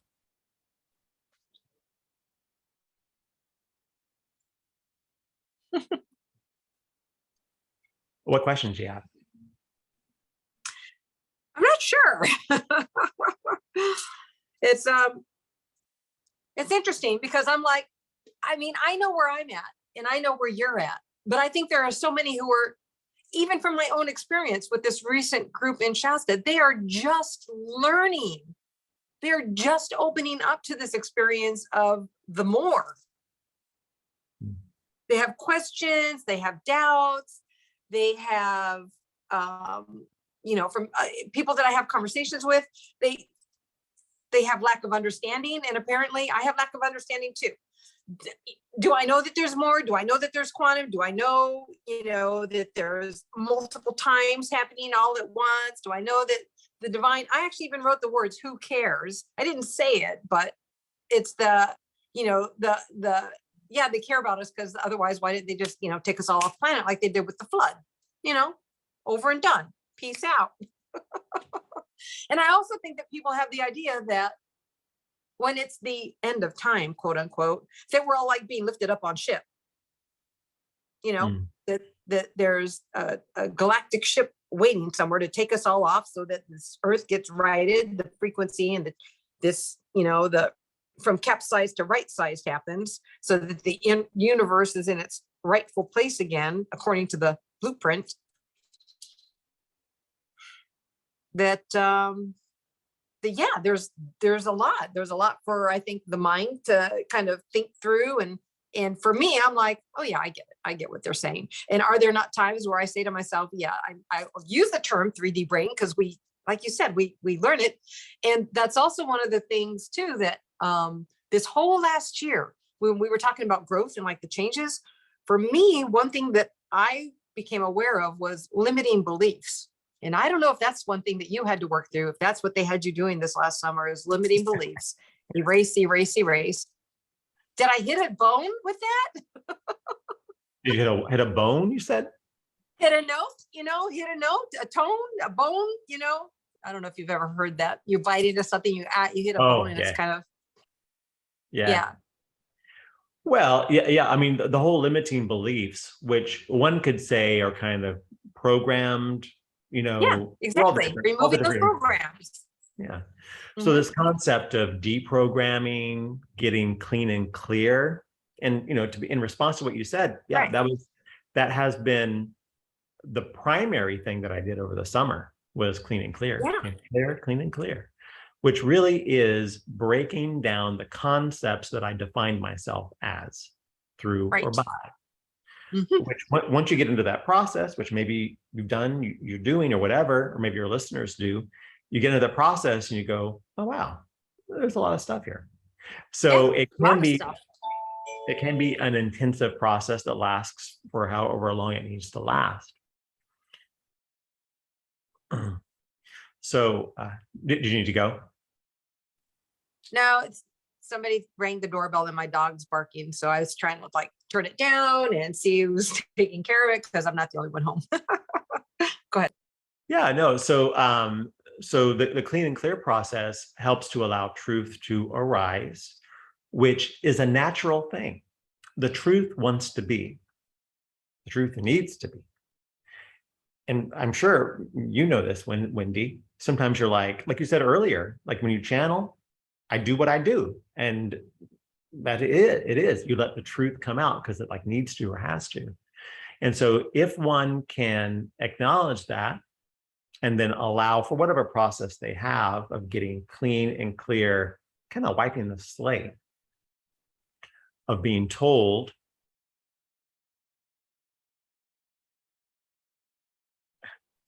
all right, we're good. No, I'm still here. Yeah. Okay. I'm like, because people are told who they're supposed to be. So the concept of I am is I know. Does that make sense? Yeah, and it really makes sense because, like I said, since I was a kid, I would always say, "Well, I know." That's great. And yeah, and the rest of it, I mean, I feel like we're still on this game that we're playing, like on the game board, in the recognition of the game board. And I've certainly had enough times where I've had those dreams where I'm like, there is no time. I can go left, right, up, down, sideways, whatever, and have the experience of where I'm at, and see future events, if you want to call them, quote unquote, that. I mean, we're still on this time plane, so that's how we have to look at it. Of what happened in the 40s, the 50s, the 60s, the 70s, the 80s, the 2000s. We're still on this time plane, and whether that moves into this 9D 12D dimension of there is no time, and maybe that's why I'm able to work in the quantum of where time doesn't exist. And then there's definitely those points like during a day where I just lose time, where I'm like, it's 2 hours later than I thought it was. Like, what just happened? Like, where did the time go? So we use time as a reference all the time for our lives, so interesting. Yeah. But I guess I like the idea of maybe encouraging those who would be watching to start repeating the words, the truth is, the truth is, the truth is. Repeat the words, I know, I know, I know. We are, we are, we are. And just start to see what happens developmentally within them, within their mindset, within their place. And then to the tone of B. So does that mean finding the frequency, or somebody playing the tone of B and just play it and listen to it? That happens really automatically. The really what Metatron is talking about is that if humanity awakens to their truth, and it's kind of a play on words, it's kind of fun the way it's structured, is if humanity can be which is be in truth, as truth, exhibit, and as I am, then that beiness, be, will move the planet to the tone of be. It just so happens it's the same thing.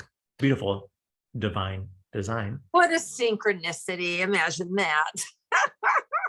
So, I think more than anything in the work that I've discovered myself is the focus is on the truth within. And while everything else is helpful, that's not kind of where it's at. It's right here where it's at. So chasing stuff, if you use it as devices to help you, if you see it as something that helps you to know, that's great. But the answers really aren't out there. They're inside you already. Yeah. Well, that's why it's important for the awakening of the DNA. And actually, that's something that I have been doing. That's like, I think probably before I went to Mount Shasta, I was already experiencing the DNA awakening. And one of my first dreams, and it's within my notes, where I actually drew the DNA, and it was like, looked like little puzzle pieces, but it looked like a bone. And I was like, what is this? Like, what is this thing that I'm drawing? Like, I just like, it doesn't make sense to me.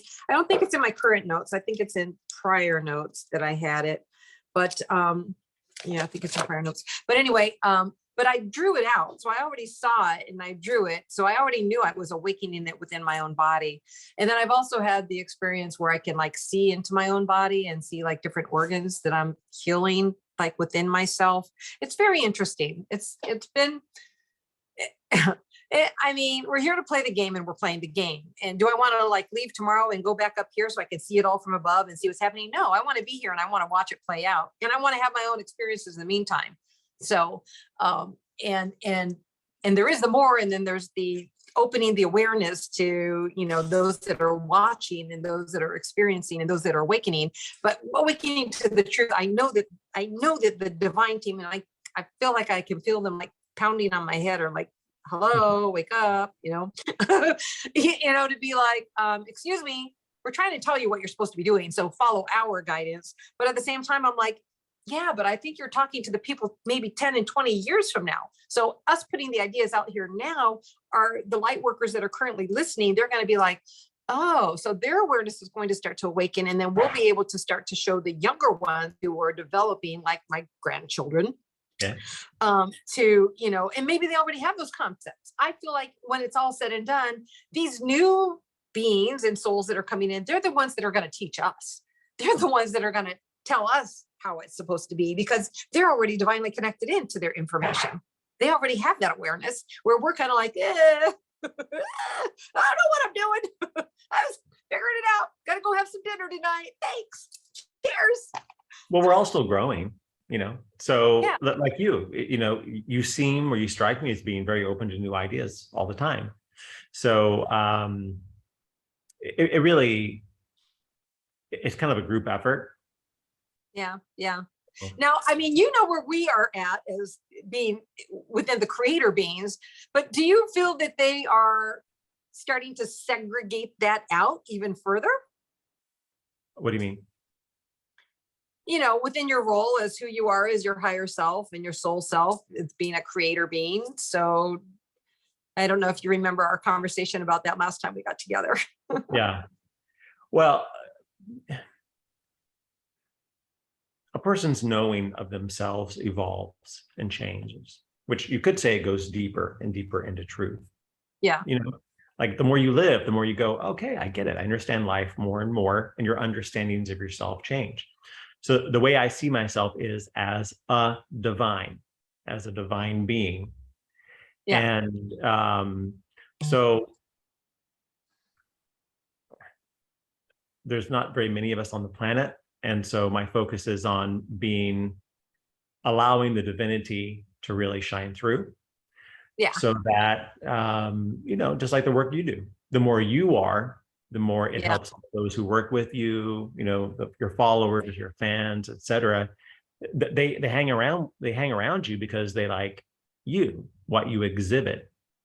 So as we all become more and more of who we are, we know more, we exhibit more truth. And that's what can change a lot of people. But that's not even the end goal. The end goal is, do I know myself? It really is all personal work. If you want to right.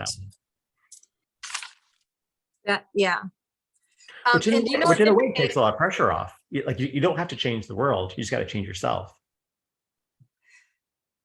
It's interesting. So I don't know if you've ever like read about the Ascended Masters and that, but Serapis Bey, that is like one of his main teachings. And I think maybe a year and a half ago, like focusing and reading about him. And that was almost like his mantra. Do you know yourself? Do you know yourself? Like that was like the key thing that he would say in his teachings. And it's interesting. I mean, when you start to look at these ascended masters and their broadening of who they are and what they know about humanity, like, I think even that like brings you like level up, right? Because what the divine is really telling us is they're telling us right now, you're here, you're this like little baby, and we're saying, wake up, little baby, wake up.